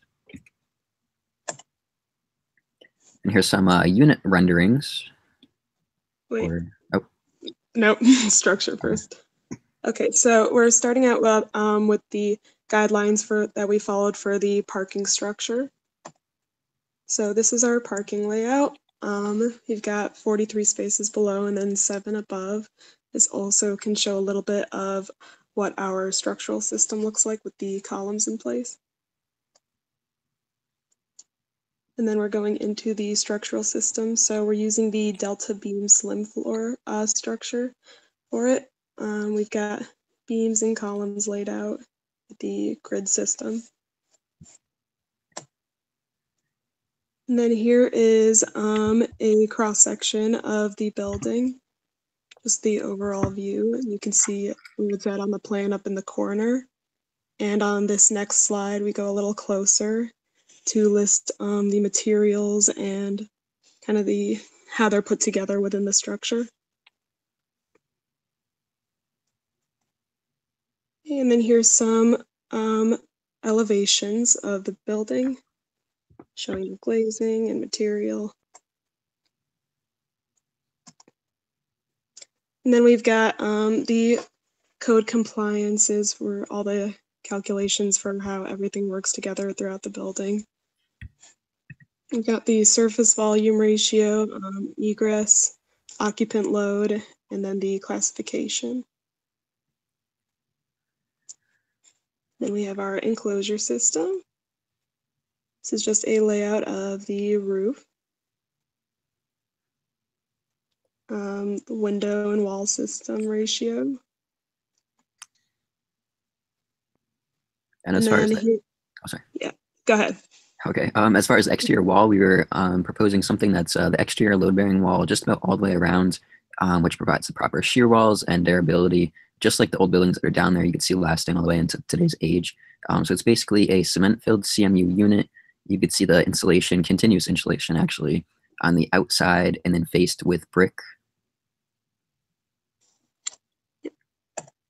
And then as far as inside of the units, we're looking at the sound transmission class, and this was one way that we're proposing. We're not sure what our professors think about it, but basically it's staggering the studs so that the sound can't transfer from one unit to another, and that's using typical metal framing to help with the fire spreading and the fire codes throughout the units. So that would be separating the units and also in the hallways. And then here is just showing how the Delta P beam slim floor structure is integrated with the system. Okay.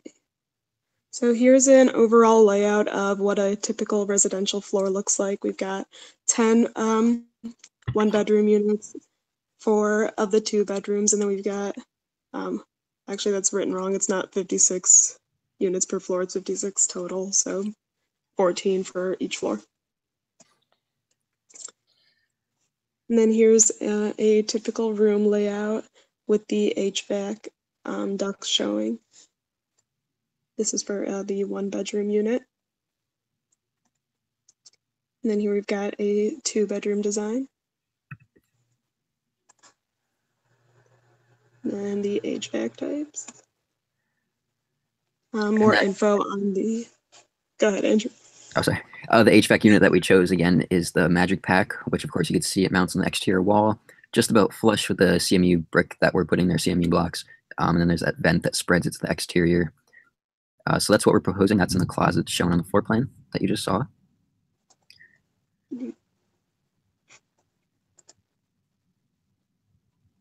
And just showing how it's attached to the exterior. Of course, and those are changed on the floor plan, by the way, too. So, of course, they vent outside rather than in the unit as shown here. Yeah. Then the main passageway for the ducts. And we zoom in a little bit more for some more in detail typical unit design. So here's the bathroom. You can see the herringbone floor dating back to the buildings that used to be there, showing craftsmanship and quality, of course, and raised paneling wall, subway tiles. So that's a typical bathroom design. And that's about 8 feet by 9 feet in a typical unit. And then next one goes on to the typical bedroom design. Chevron floor also kind of dates back to that age when most of the buildings were built back there. Same wall panel, you can see the crown molding, exterior French doors, and that's about 13 by 14 feet in each unit. And moving on to the kitchen. Kitchen's about 13 feet by 14 feet in each unit. You can see the chevron flooring again to kind of date back to history, all the molding, cabinetry, backsplash, where everything's placed to make that triangle, of course, from the sink to the oven to the refrigerator. Then we've got some ADA/light safety stuff.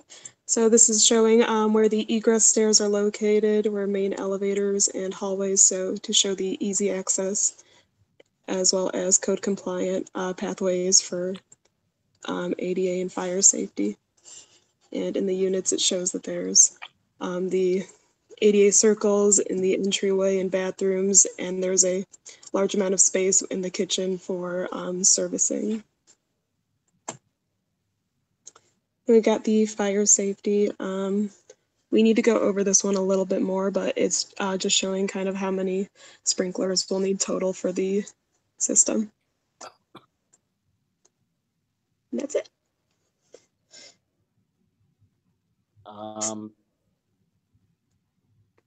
So can we go back to the ADA plate for just a second? I just want to talk briefly about this. Okay, so I think the overall floor plan is solid for this, but within the unit, the kitchen is still problematic. We talked a little bit about this last week. When you develop a unit plan that is trying to convey the ADA conformity, there are ADA clear floor areas that you should all be indicating in front of the refrigerator, the dishwasher, the sink, and the oven. Not just a pink box, but those individual floor areas. And in a C-shaped or U-shaped kitchen like this one, there is a turnaround requirement. There is the 60-inch turnaround so that someone in a wheelchair can either do a 180 or they can roll in, back out, and make the turn. So that's something that you'll want to look at the ANSI A117.1 code for. Can you go to... I have a question. Yep. Go on. So for the turnaround thing, would it have to be within the kitchen area? It doesn't necessarily have to, but you need to look at that code to verify what I've just said. Okay. Okay. Let's go to the ground floor plan for a moment, because I'm looking at a ground floor plan that's showing up on that unit plan. And keep going. And I thought I understood you to say you had how many spaces down below? 43? Yes. Okay. We were able to spread those columns out about okay. much more than 40. So I thought you had 48 downstairs. So I retract that. There is a small problem with the stair at the south side. It's swinging out into the earth. There's 2 doors in that stairway. The ground floor only has 1 doorway in that stairway, and that should come off of the drive aisle. Do you follow what I'm saying, Andrew and Yes. Jasmine? Okay. Yeah, that's all I've got right now. So just a few comments as we're on this sheet. One thing I find a little bit I can't quite understand, on the upper right-hand side, they've got a very small column bay, right, in width, horizontally. And then I'm immediately going into those really large bays. They're like 50 by 45 or something, right? That makes sense? Yeah. You see what I'm just curious why we have to make that shift to a small bay and then move to the large bay, because once again, the large bay is going to dominate your floor-to-floor height. And I'm not sure why we could not have some smaller bays. To me, I think, I'm not suggesting changing the grid that you have, but maybe adding additional columns that would allow that to be smaller, because these, again, really large bays. Plus, one more thing, let me finish, please. You're showing a hollow core slab for the slab system. That's a one-way system, not a two-way system. And most of the time when you have one-way systems, bays are rectangular. There's a long axis and a short axis. So, and as I said before, that's also going to require cranes. You have to know, do you have space for staging of a crane system around the site and on the site? Crane staging areas are going to be difficult in residential neighborhoods because a lot of times they do the work at night and they won't be able to do that here. Also, you will not fit a crane on your parking deck. It probably weighs too much. So you might want to think about a poured-in-place concrete system along with the Delta beam for that. Now, next comment will be, you have enormous aisles in this parking lot for driving, way outside of the range that are needed. You see the issue there? You may be able to have more parking spaces down there than you're showing right now. I don't understand why the aisle dimensions there, I mean, it's hard for me to read them, but they look like they're clearly way beyond what's They're needed. 36 feet and But for diagonal 28. parking, that's almost like twice what I would need. Yeah. You may be able to get more cars there. And then the other point of that would be, then you could have an automobile-free courtyard. Well, we did initially try to do the two columns with the parking, but it wasn't working with the minimum foot in between each aisleway. So that's why we reduced it. So let's look at the barrier-free space down by the stairway at the south end, and let's just for grins, let's take that out. And then let's rotate all of the angled parking along column line. I can't read these column bubbles. I'm sorry, but the eastmost wall. Let's make those all. Let's make those all perpendicular parking spaces, and make the column, the parking spaces on C, make those all perpendicular, because as Professor Farrow has pointed out, we certainly have, no limitation of drive aisle. So we could suddenly get more cars downstairs just with a shift, right, in the way that we park those vehicles. So much of an improvement that you actually might get all of the cars you need just underneath, just in doing that alone.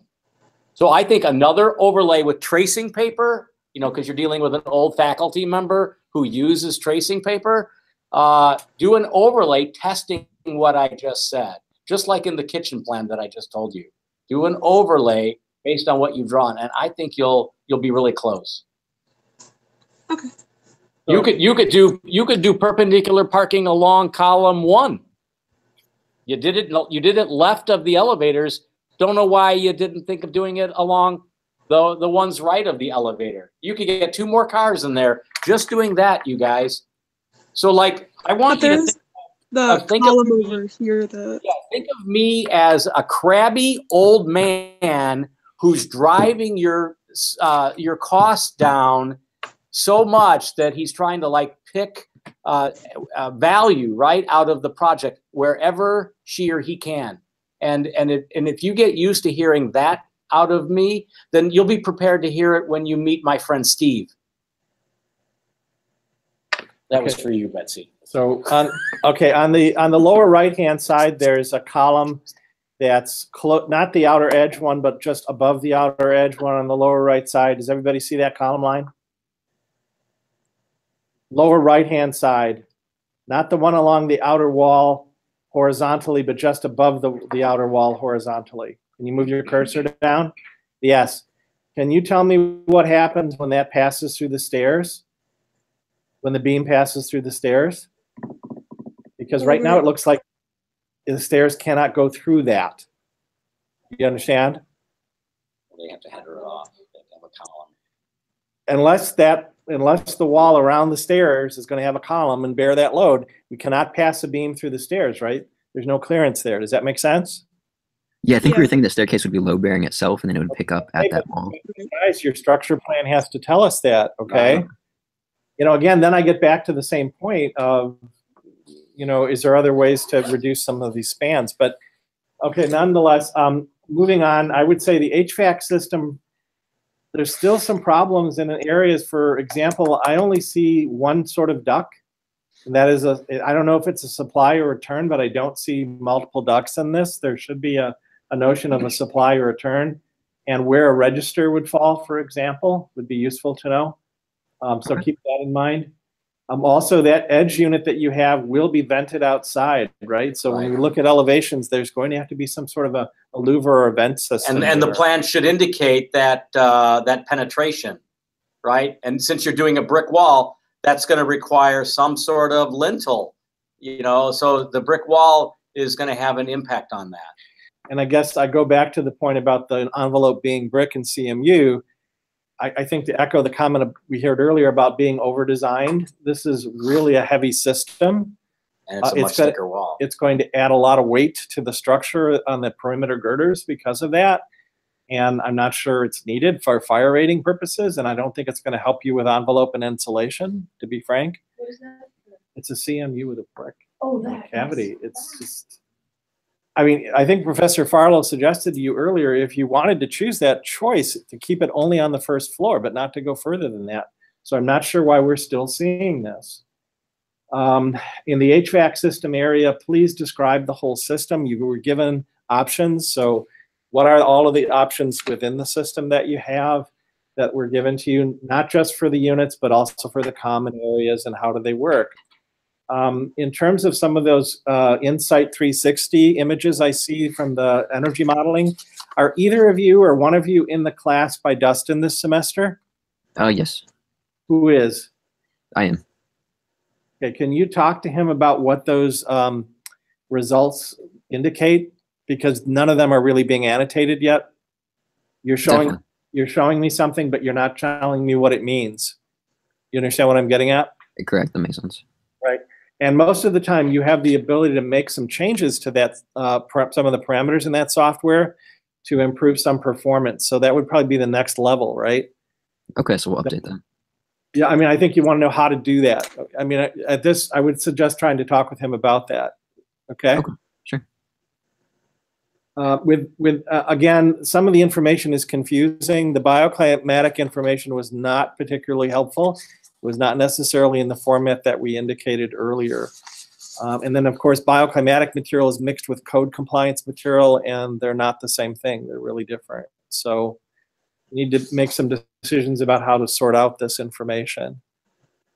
So that I'll stop at that point, and I'll let Professor Farlow the other part. Or Betsy. Okay, I'll jump over here. We're so funny. We're all using the same computer. Okay, can you all hear me?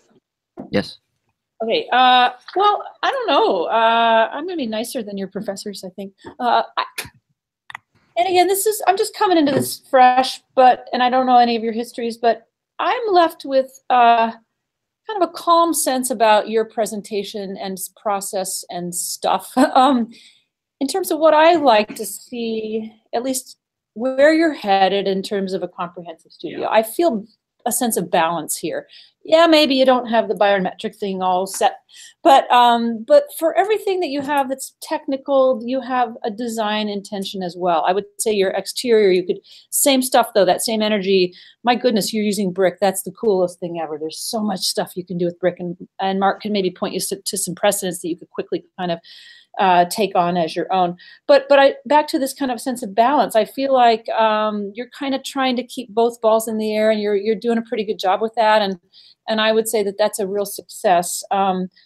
Just for example, you got a page where you show a ceiling view of how the room is ducted, and parallel with that is a view of how the room is finished and made. And I'd rather see that, even if both aren't perfect. You're trying to understand, and you're acknowledging. You're telling me you believe and aspire for those things to work together. And even just by putting those two things on the same page is a huge thing for me.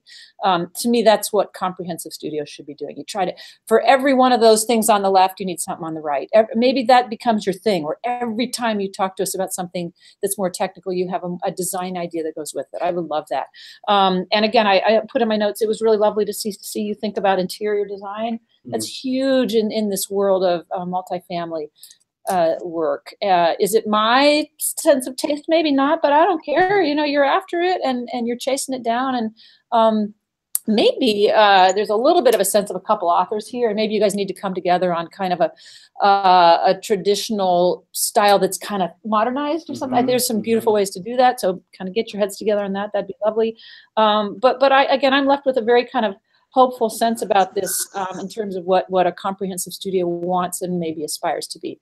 Are you there yet? Nah. But is anyone there yet? No. Right. But you've got a nice, I don't know how maybe one of you is one and one of you is the other, and that's how this is working. But it seems to be working well. And it's been mentioned before, though, I think your kind of hierarchy of presentation, you kind of jump around, you're covering all your bases, but find a way to kind of tell this story like a story is told, like a play is told, like an opera is written. You know, there's a reason you kind of jump from one thing to the next. But that's easy stuff. You can work on that. Okay, good. Thank you, Betsy. One last thing. If we go to the wall section for just a second, I'm hoping that, or the building section that shows, that's cut through the exercise rooms. I'm going to say that in plural. Keep going. There. So like I looked at the floor plan for a moment and saw how bountiful each floor's exercise room was in terms of the number of spinning machines and how big they were. And then I saw this drawing and I thought, oh my goodness, right? This whole bloody building and all of its bloody tenants are like spinning all day long in these exercise rooms, right? So I'm kind of thinking how like profoundly preposterous that is, right? Unless there's some way that you guys can like translate all of that like hamster power into providing like electrical services for the common areas. So really, I want you to be a little bit more like rigorous about what you're showing. Do each of those exercise rooms need to be on each floor? No. Does each exercise room need to have that many spinning cycles? No. So in the way that, you know, you guys are thinking about interiors and how that supports the lifestyle of this community, think a little bit more precisely, carefully, and evaluatively about how like even stuff like this shows up in the building section, because it sort of goes back to what we were saying to Nora and Fodger and Hung, which is try to avoid the buckshot, like just show stuff everywhere, and start to be more concise about it. I think that'll help. But I guess my final remark is that from where y'all were to where you are today, I'm much more comforted. You guys have a long way to go still, but we have time, right? We still have another month to pull this together. And right now, I think you have a sensible building that's starting to look at all of these things. And if you guys commit to like focusing on the weak links and tightening those up, and then doing some of your best drawings and your best thinking in the next 4 weeks, I think this could be a very strong project. Okay? Thank you. All righty, guys. Thanks. Let's go on to the next group. You like that? Hamster power?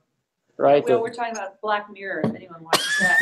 There's an episode that's making me and maybe others. Wow. I'm like, they are just like spinning fools in this building. Like to work okay. out. Yeah, not me. I do not. He has to walk his 3 dogs. Yeah, I have to walk. That's as much exercise as I want. So Caitlin and Casey. Casey, are you still alive? Barely. I'm ready to take Barely. an equal severe and then pass out. Take an Imodium. I don't know what that is, but I got 2 NyQuils right next to me as soon as this is done. What you've got, John. So this is Casey and Caitlin. Somebody needs to switch to Casey or Caitlin. Yeah, I have a screenshot up on mine if you want to look at it. Okie dokie. And let me set the clock again. Just doing this. I'm gonna keep my cover lost her. So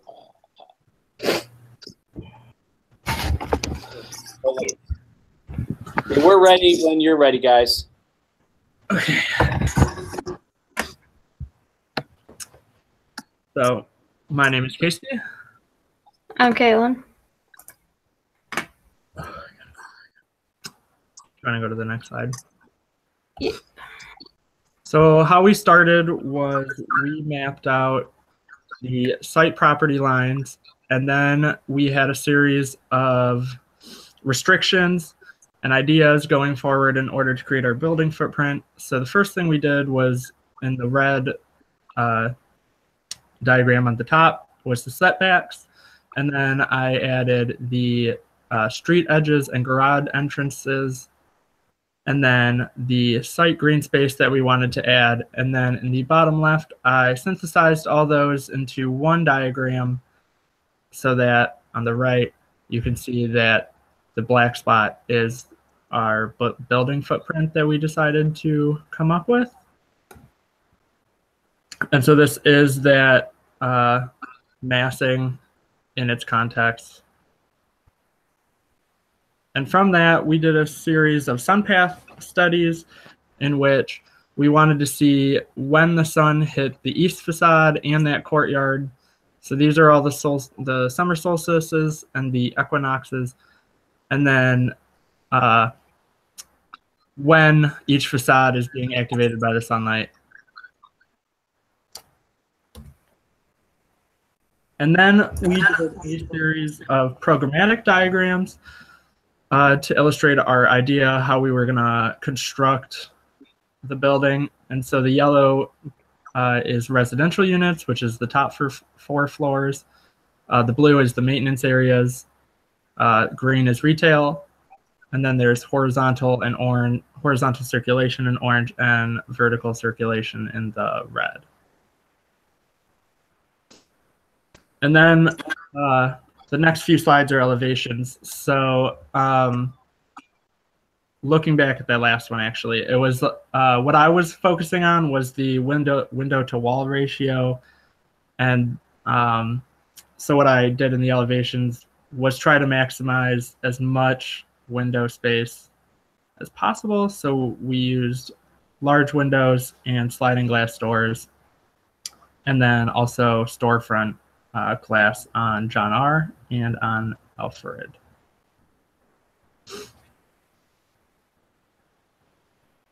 And then I did a few quick renderings. This one is when you're pulling into the garage, what you would see in that courtyard.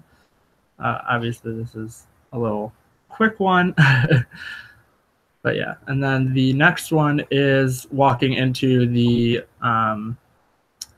lobby of the residential units. So going into structure, the garage floor and the first floor would be concrete columns and beams poured in place. And then the residential would be steel beams and columns. And then on the right is possible shear wall locations. We think we're going to use the cores as shear walls. And then those other spots that are not in the cores, those would be possible other locations for lateral bracing. And then this is the concrete beam layout on the left, which would be the first floor and the garage floor. And then the steel beam layout on the right would be the top 4 residential floors.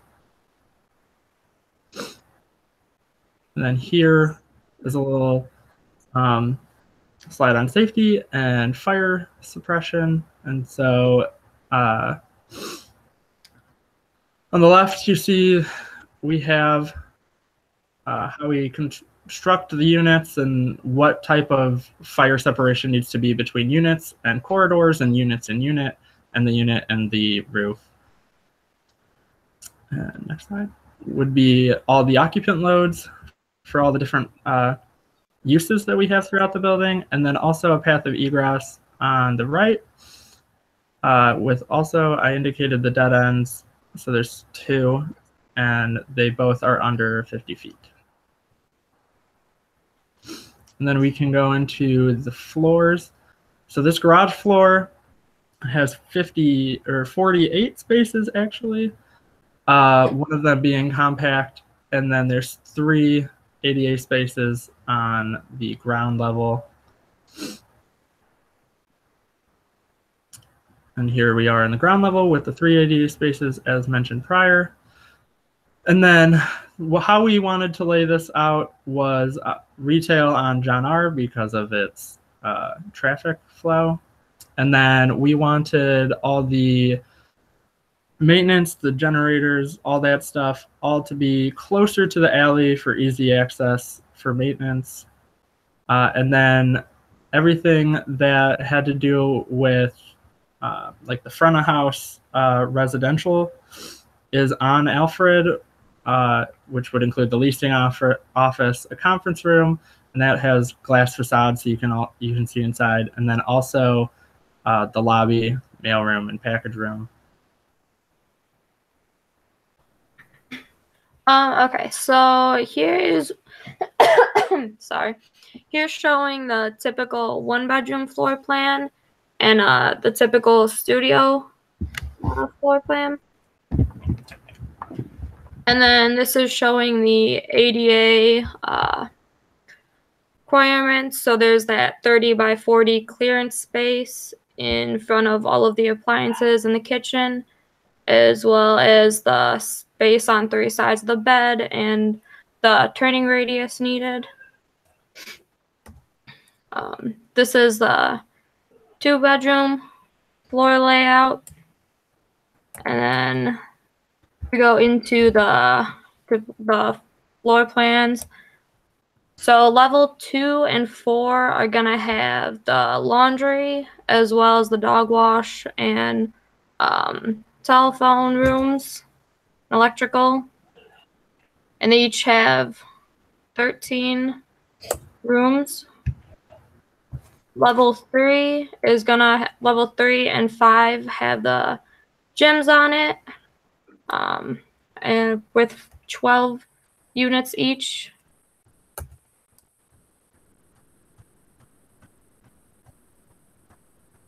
And then so for the HVAC, we went with in-unit the magic packs, which you can see are they're along the exterior within the closets side of the units. And then the central HVAC for the common areas and the first floor. And then for the building enclosure system, we're going to go with the fiber cement cladding. And here's an exterior wall section for that. And this is a perspective showing that central HVAC system throughout and kind of a more setup of how the rooms are laid out within. And that is everything. Can you go back to the axonometric, the HVAC axonometric, the one that looks sort of incomplete? Can you talk about that for a second? Yeah. That one. What is? So what am I looking at here? Those are the magic packs within the units, and then the central ductwork through the hallways in the residential or the first floor. You could put more of the unit or the building context around this diagram. Yeah, ghosted in. It's one floor. Okay. Yeah, maybe just one floor. Right. That's a good point. Just one sample. Yeah. Can you go back to the parking plan real quick? Yeah.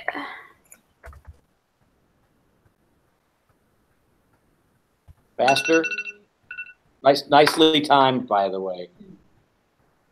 The clear floor areas, by the way, as you're getting us there, Caitlin, are actually, those are indicating the forward approach.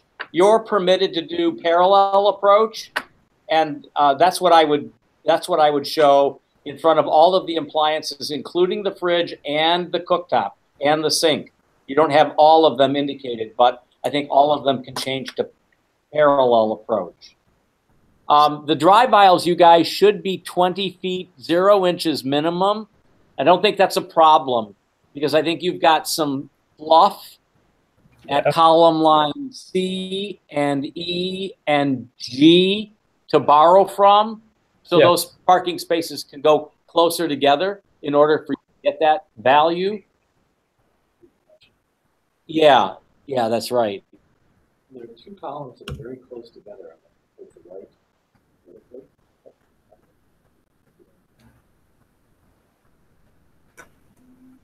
So, and hold on a second. Yeah. So maybe that's picking up. So you have a column line F that's not picking up anything in the basement. Column line should be a dashed line type, by the way. Yeah, a center line type, not a solid line. So you need to change the scale on that drawing. But let's go up to level 1, maybe. That's coming up on that floor plan. I'm trying to understand what F is. Yeah, I see. So how does that resolve down below? And why can't it be E? Why can't that column that you're showing on F be on the E line? Use existing at the lower level. Is it are the residential units driving this? Can we go upstairs, Caitlin? Yep. So it looks like one would be across the hall, one would be across the hall to the left. Yeah, I think you can bury all of those columns into E, you guys, and drop. Yeah, Professor Farrow's saying it in my left ear, right? My good ear. He's saying drop column line F. I think I would agree with that. So audit that proposal. Okay. Okay. And for Andrew and Dasmond, notice how laundry is only on every other floor and exercise rooms too are every other floor. So there's kind of like we have clean hamsters, right? We don't have like beefcake hamsters that are just sweating and driving all the electrical load for the building. We actually have laundry rooms. They're on every other floor. And then we have the hamster rooms.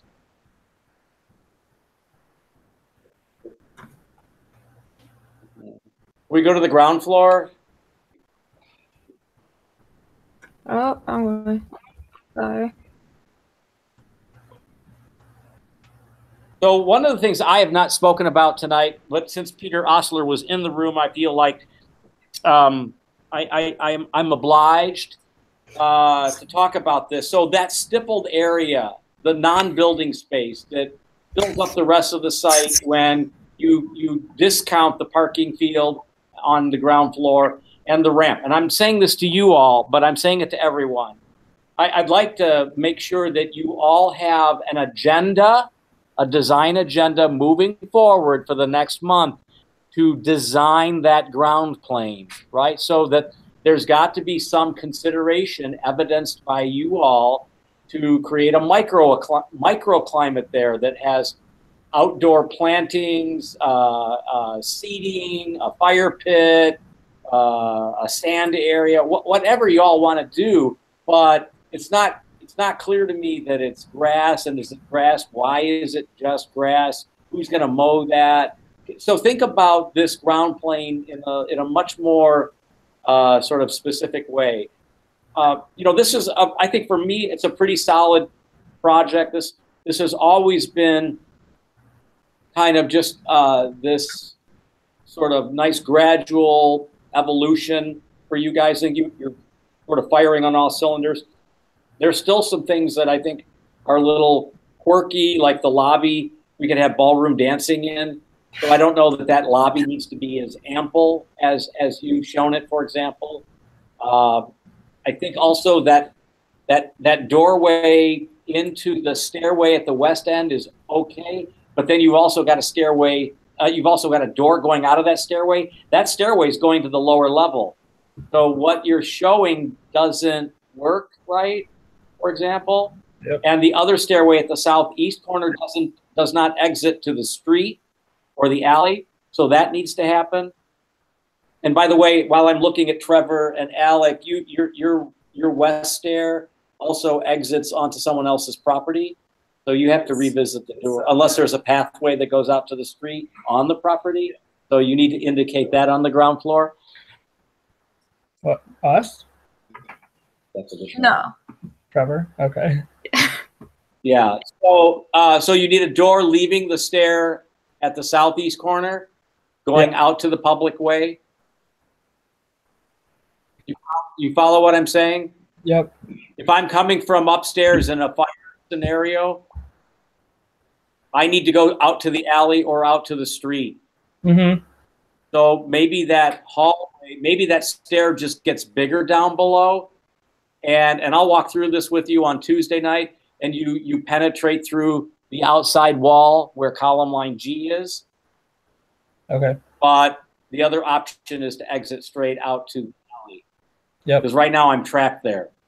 Okay.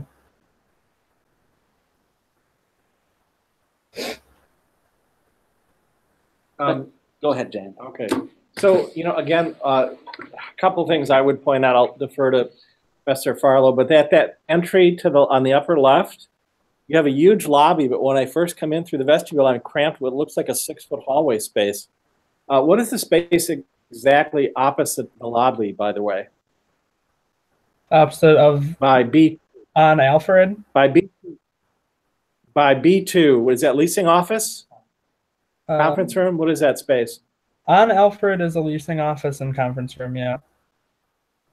Well, my only point is you're really pinching people when they first come in. I don't know, maybe you could literally slide the vestibule forward or something to give it a little bit breathing room, and then sort of what happens in that setback that you created.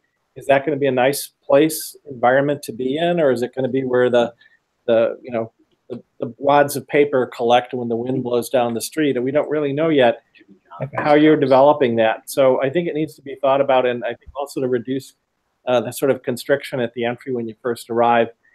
It would be nice to be able to have a room across from the entry lobby that's glazed so that I could maybe even see out to the courtyard when I first come in. So these are design issues, but that said, a really large column distance between B and D here, but it looks like there is another column that does not have a column center line, and that is to the right of B. So am I missing a column bubble there? Yeah, I think it just got erased. It looks like C disappeared in ours. But it also still looks like that's a very large bay dimension. C to D. Yeah, C to D is very large. Again, I'm sort of curious why we're winding up with these really large dimensions again, where the rest of it seems to be confined. I think the shear wall, thank you for the shear walls. Yeah. Can we go up to the next level, typical units? Other shear wall locations, probably, no, not the, sorry, the full floor, thank you. Other shear wall locations might be column line 5 because that's a demising wall through both sides of the building. Could be column line 6 because that's also a demising wall through both sides of the building. It could also be column line E between 1 and 2. Sorry, no, probably not. But it could be column line C if Unit 5 stopped at column line C. It looks like it goes about 2 feet to the left of it, but that could have been another continuous demising wall that could have been a brace as well. I also didn't understand when I looked at the sections how the cantilever will work, so you need to think about that as you're moving through this as well. Also, HVAC right now still needs a lot of development. You really need to sit down, understand the system, really flush out a typical unit, flush out the full floor, read what I've given you for the 5th time. I think I'm saying this to people. Read what I've given you, make sure you understand all the pieces and components that are there. Some of you have had extensive email conversations with me, and you are doing well. Others of you I've rarely heard from, and most of those people are those that are lagging behind. So please step up now. Let's make sure we can get that developed, please. In terms of the envelope, can we go to some of the envelope issues? Okay, so back, once again, I'm seeing a part of a section, but I don't really understand it yet. I would think, for example, I don't see insulation in walls. I'm not sure where this is being taken. I don't understand the cantilever condition. Something's got to be able to support the cantilever, right? So there's some work that needs to be done here. So I think the envelope has some work to be undertaken as well. Can we go to the 3D view after that? One quick comment would be, again, I'm not exactly sure I understand the ideas behind the elevation.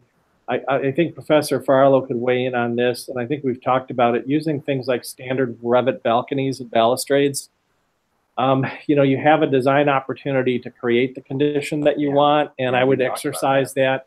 If you want to know why most faculty in architecture that we have in studio don't like Revit, it's not because it's a bad program, but because there's a temptation to use these sort of standard elements, and we just keep dropping them in, and they don't allow us to really investigate or think about what the design element could be like, such as a balcony or balustrade. So please give that some thought as well.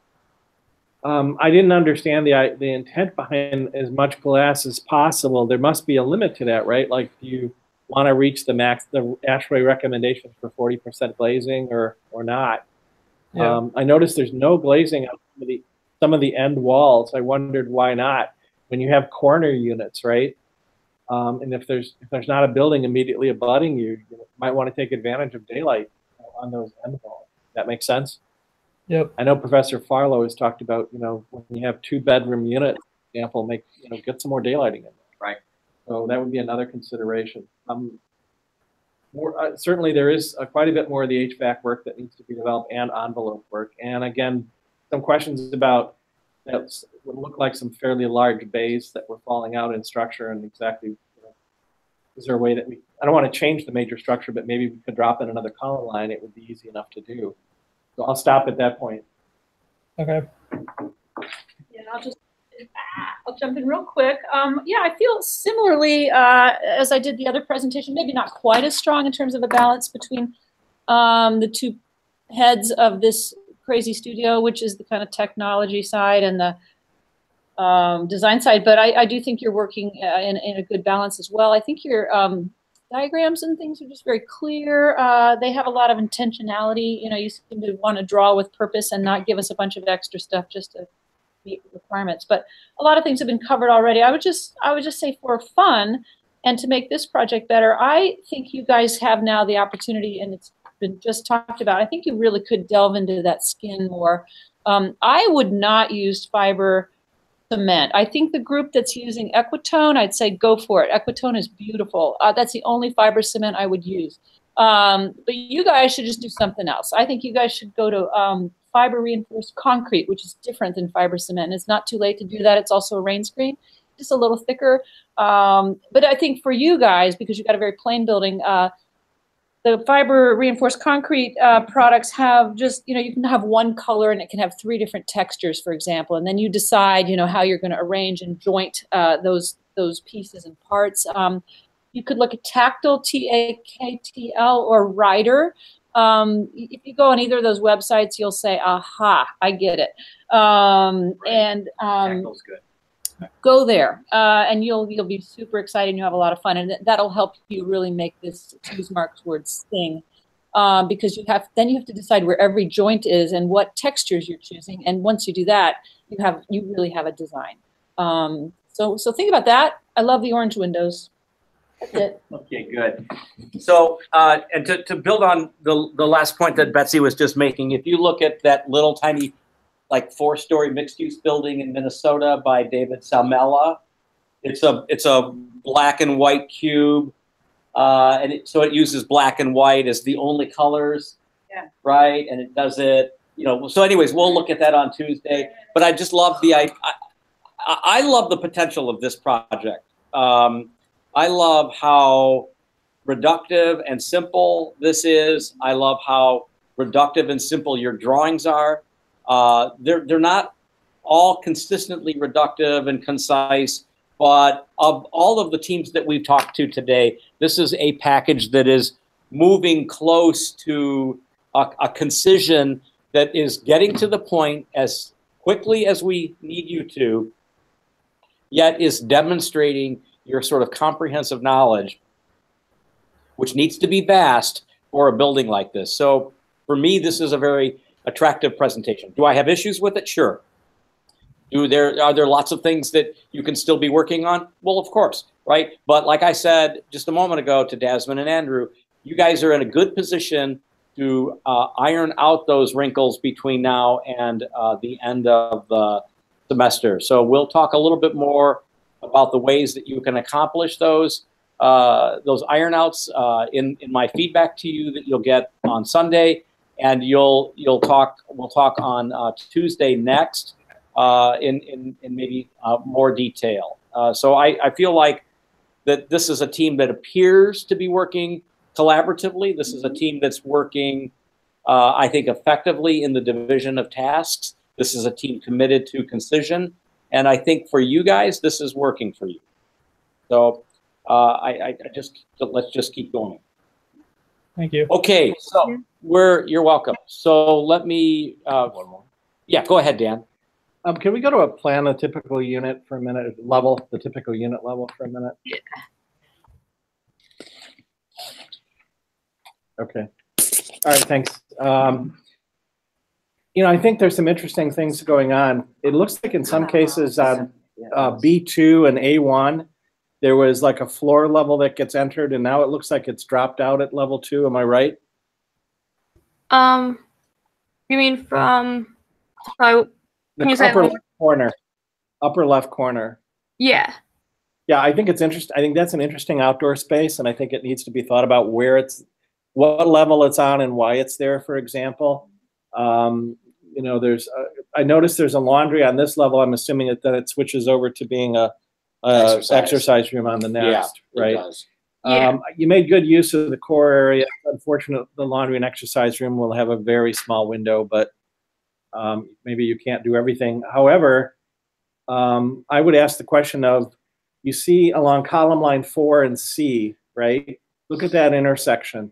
You notice that you pulled the corridor all the way out? Yeah. Do you understand what I'm getting at? Maybe if the laundry was larger and filled in that void of the corridor, which doesn't need to be a corridor anyway, then there would be more daylight coming in. Well, those might be the elevators there. I think the elevators are discharging.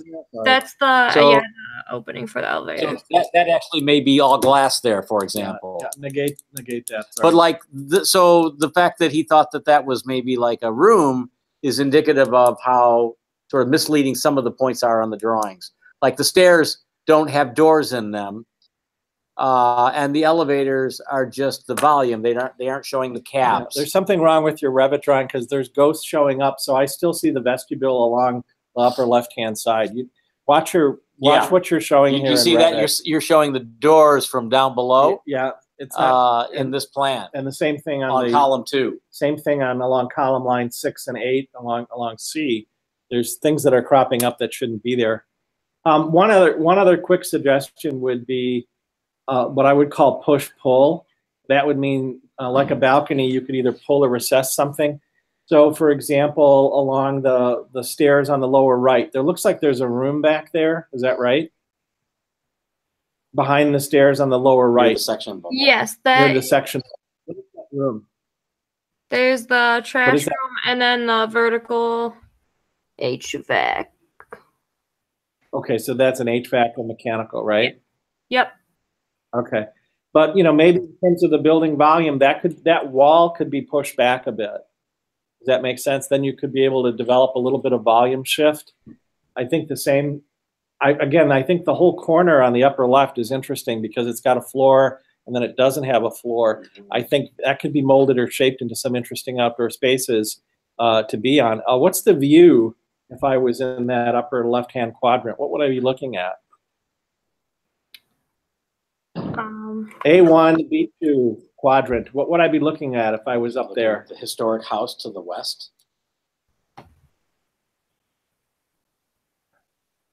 Do you hear me? Yeah, no, sorry, Mark just said the historic house to the west. Okay, but that's important. I mean, it looks like it could have a desirable view. You need to take advantage of that. Does that make sense? Yeah. Capture that somehow in the project. So that would be my point. I didn't understand why the whole wall on the right-hand side is kind of sloped or at an angle. You're the only scheme I've seen yet that has done that. What was your rationale? So you need to explain that the property, right? The property lines have some unusual angles of incidence. You all need to talk to that. That's interesting. I hadn't noticed that. You're the only ones doing that. I would say you're the only ones. That doing it right. Or that at least know. Well, and again, you're not here, so it's harder to tell. But yeah, you're being on the street. That's all. Right. Yeah, good. The other point would be you could also use that as a way, possibly like tucking the balcony in on the one side. Rather than drawing a straight line, what if your units actually were staggered or shifted slightly? And so on one edge, the balcony is up against the wall of the unit down below. Yeah. And so the balcony is kind of scooped out of that edge. I'm sorry, I know this is hard to explain. But perhaps Professor Farlow could elaborate if he's interested in doing so. Well, again, if you look into these, any panel would do it, but when you get into these thicker fiber reinforced panels, you can also address the push-pull with those, which could be really lovely. But no, I think there's a playfulness about that, and yeah, it could be massaged more, but I think it's a lovely urban response that you're getting. You're noticing that you have an edge that an angled edge that could be defined by a series of staggered straights, and that's brilliant. You very much have thought about that. So lots of little like correction opportunities, like the doors from the lobby below on the second floor plan, these big black arrows near the unit 33, and I'm not sure what that's indicating. Maybe that's a north arrow. Gosh, I hope not. For instance, there needs to be a north arrow, and there needs to be a scale, a graphical scale on all of your drawings and all of your plans.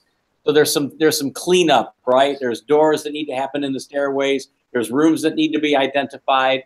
Maybe try to use the same type or font for everything. Make sure everything is called out. And if you comb your drawings fairly meticulously in the next week, I think you'll have a pretty solid package. So let me give you a simple idea that Professor Farlow can weigh in on.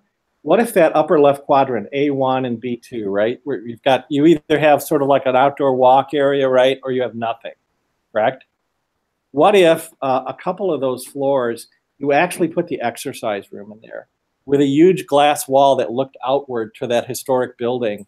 And then part of the space was like a walkout from the exercise room, like a big patio where you could, after you exercise, you could be outside and, you know, drink your energy drink, and then sort of be cooled by the natural air moving across, right?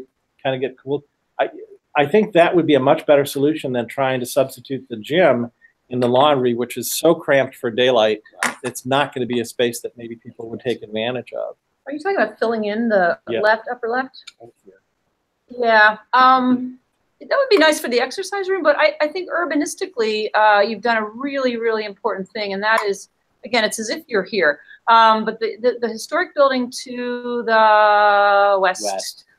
Is set back, and again, this is one of the trickiest things about designing for this site. You've got an urban corner, but then very quickly you get to a street of historic mansions, and the setbacks are greater. You have a very sensitive neighbor. You didn't know this, or maybe Mark told you, but he's pretty worked up. Now on board, but was pretty worked up about this development. And this gesture of pulling back and starting to become a little more about the pace and setback of the residential east-west streets is very smart. But I'm hearing also that, you know, there's a middle ground where you can stretch a little bit. But I just want to say that I think these gaps that very few of you created here and there, and you have, does wonders for kind of an urban proposal on a difficult transitional site. So I think I'd hear out your professors, but I'd be satisfied if you told me more about what happened on the ground floor and leave it at that. In the way of an entry plaza. Excellent, thank you, Betsy. Let's give Betsy a round of applause for her time tonight. Thank you. Thank you. And we will see the rest of you, which includes John, Stefan, who are here tonight, Nathan and Jess, and Richard and Cody. We'll hear your presentations on Thursday night. And like I said, we'll have Jason here to be our guest critic. So I look forward to working with him that night, and we'll give Betsy the night off. So thank you. Would you be available perhaps in the spring in April? I'd love to see what Great. You guys finish. Okay, so we'll invite Betsy back for that. And good night, everyone. Thank you very much. Good job. Thank you. Thank you. Thanks. Bye. Bye-bye.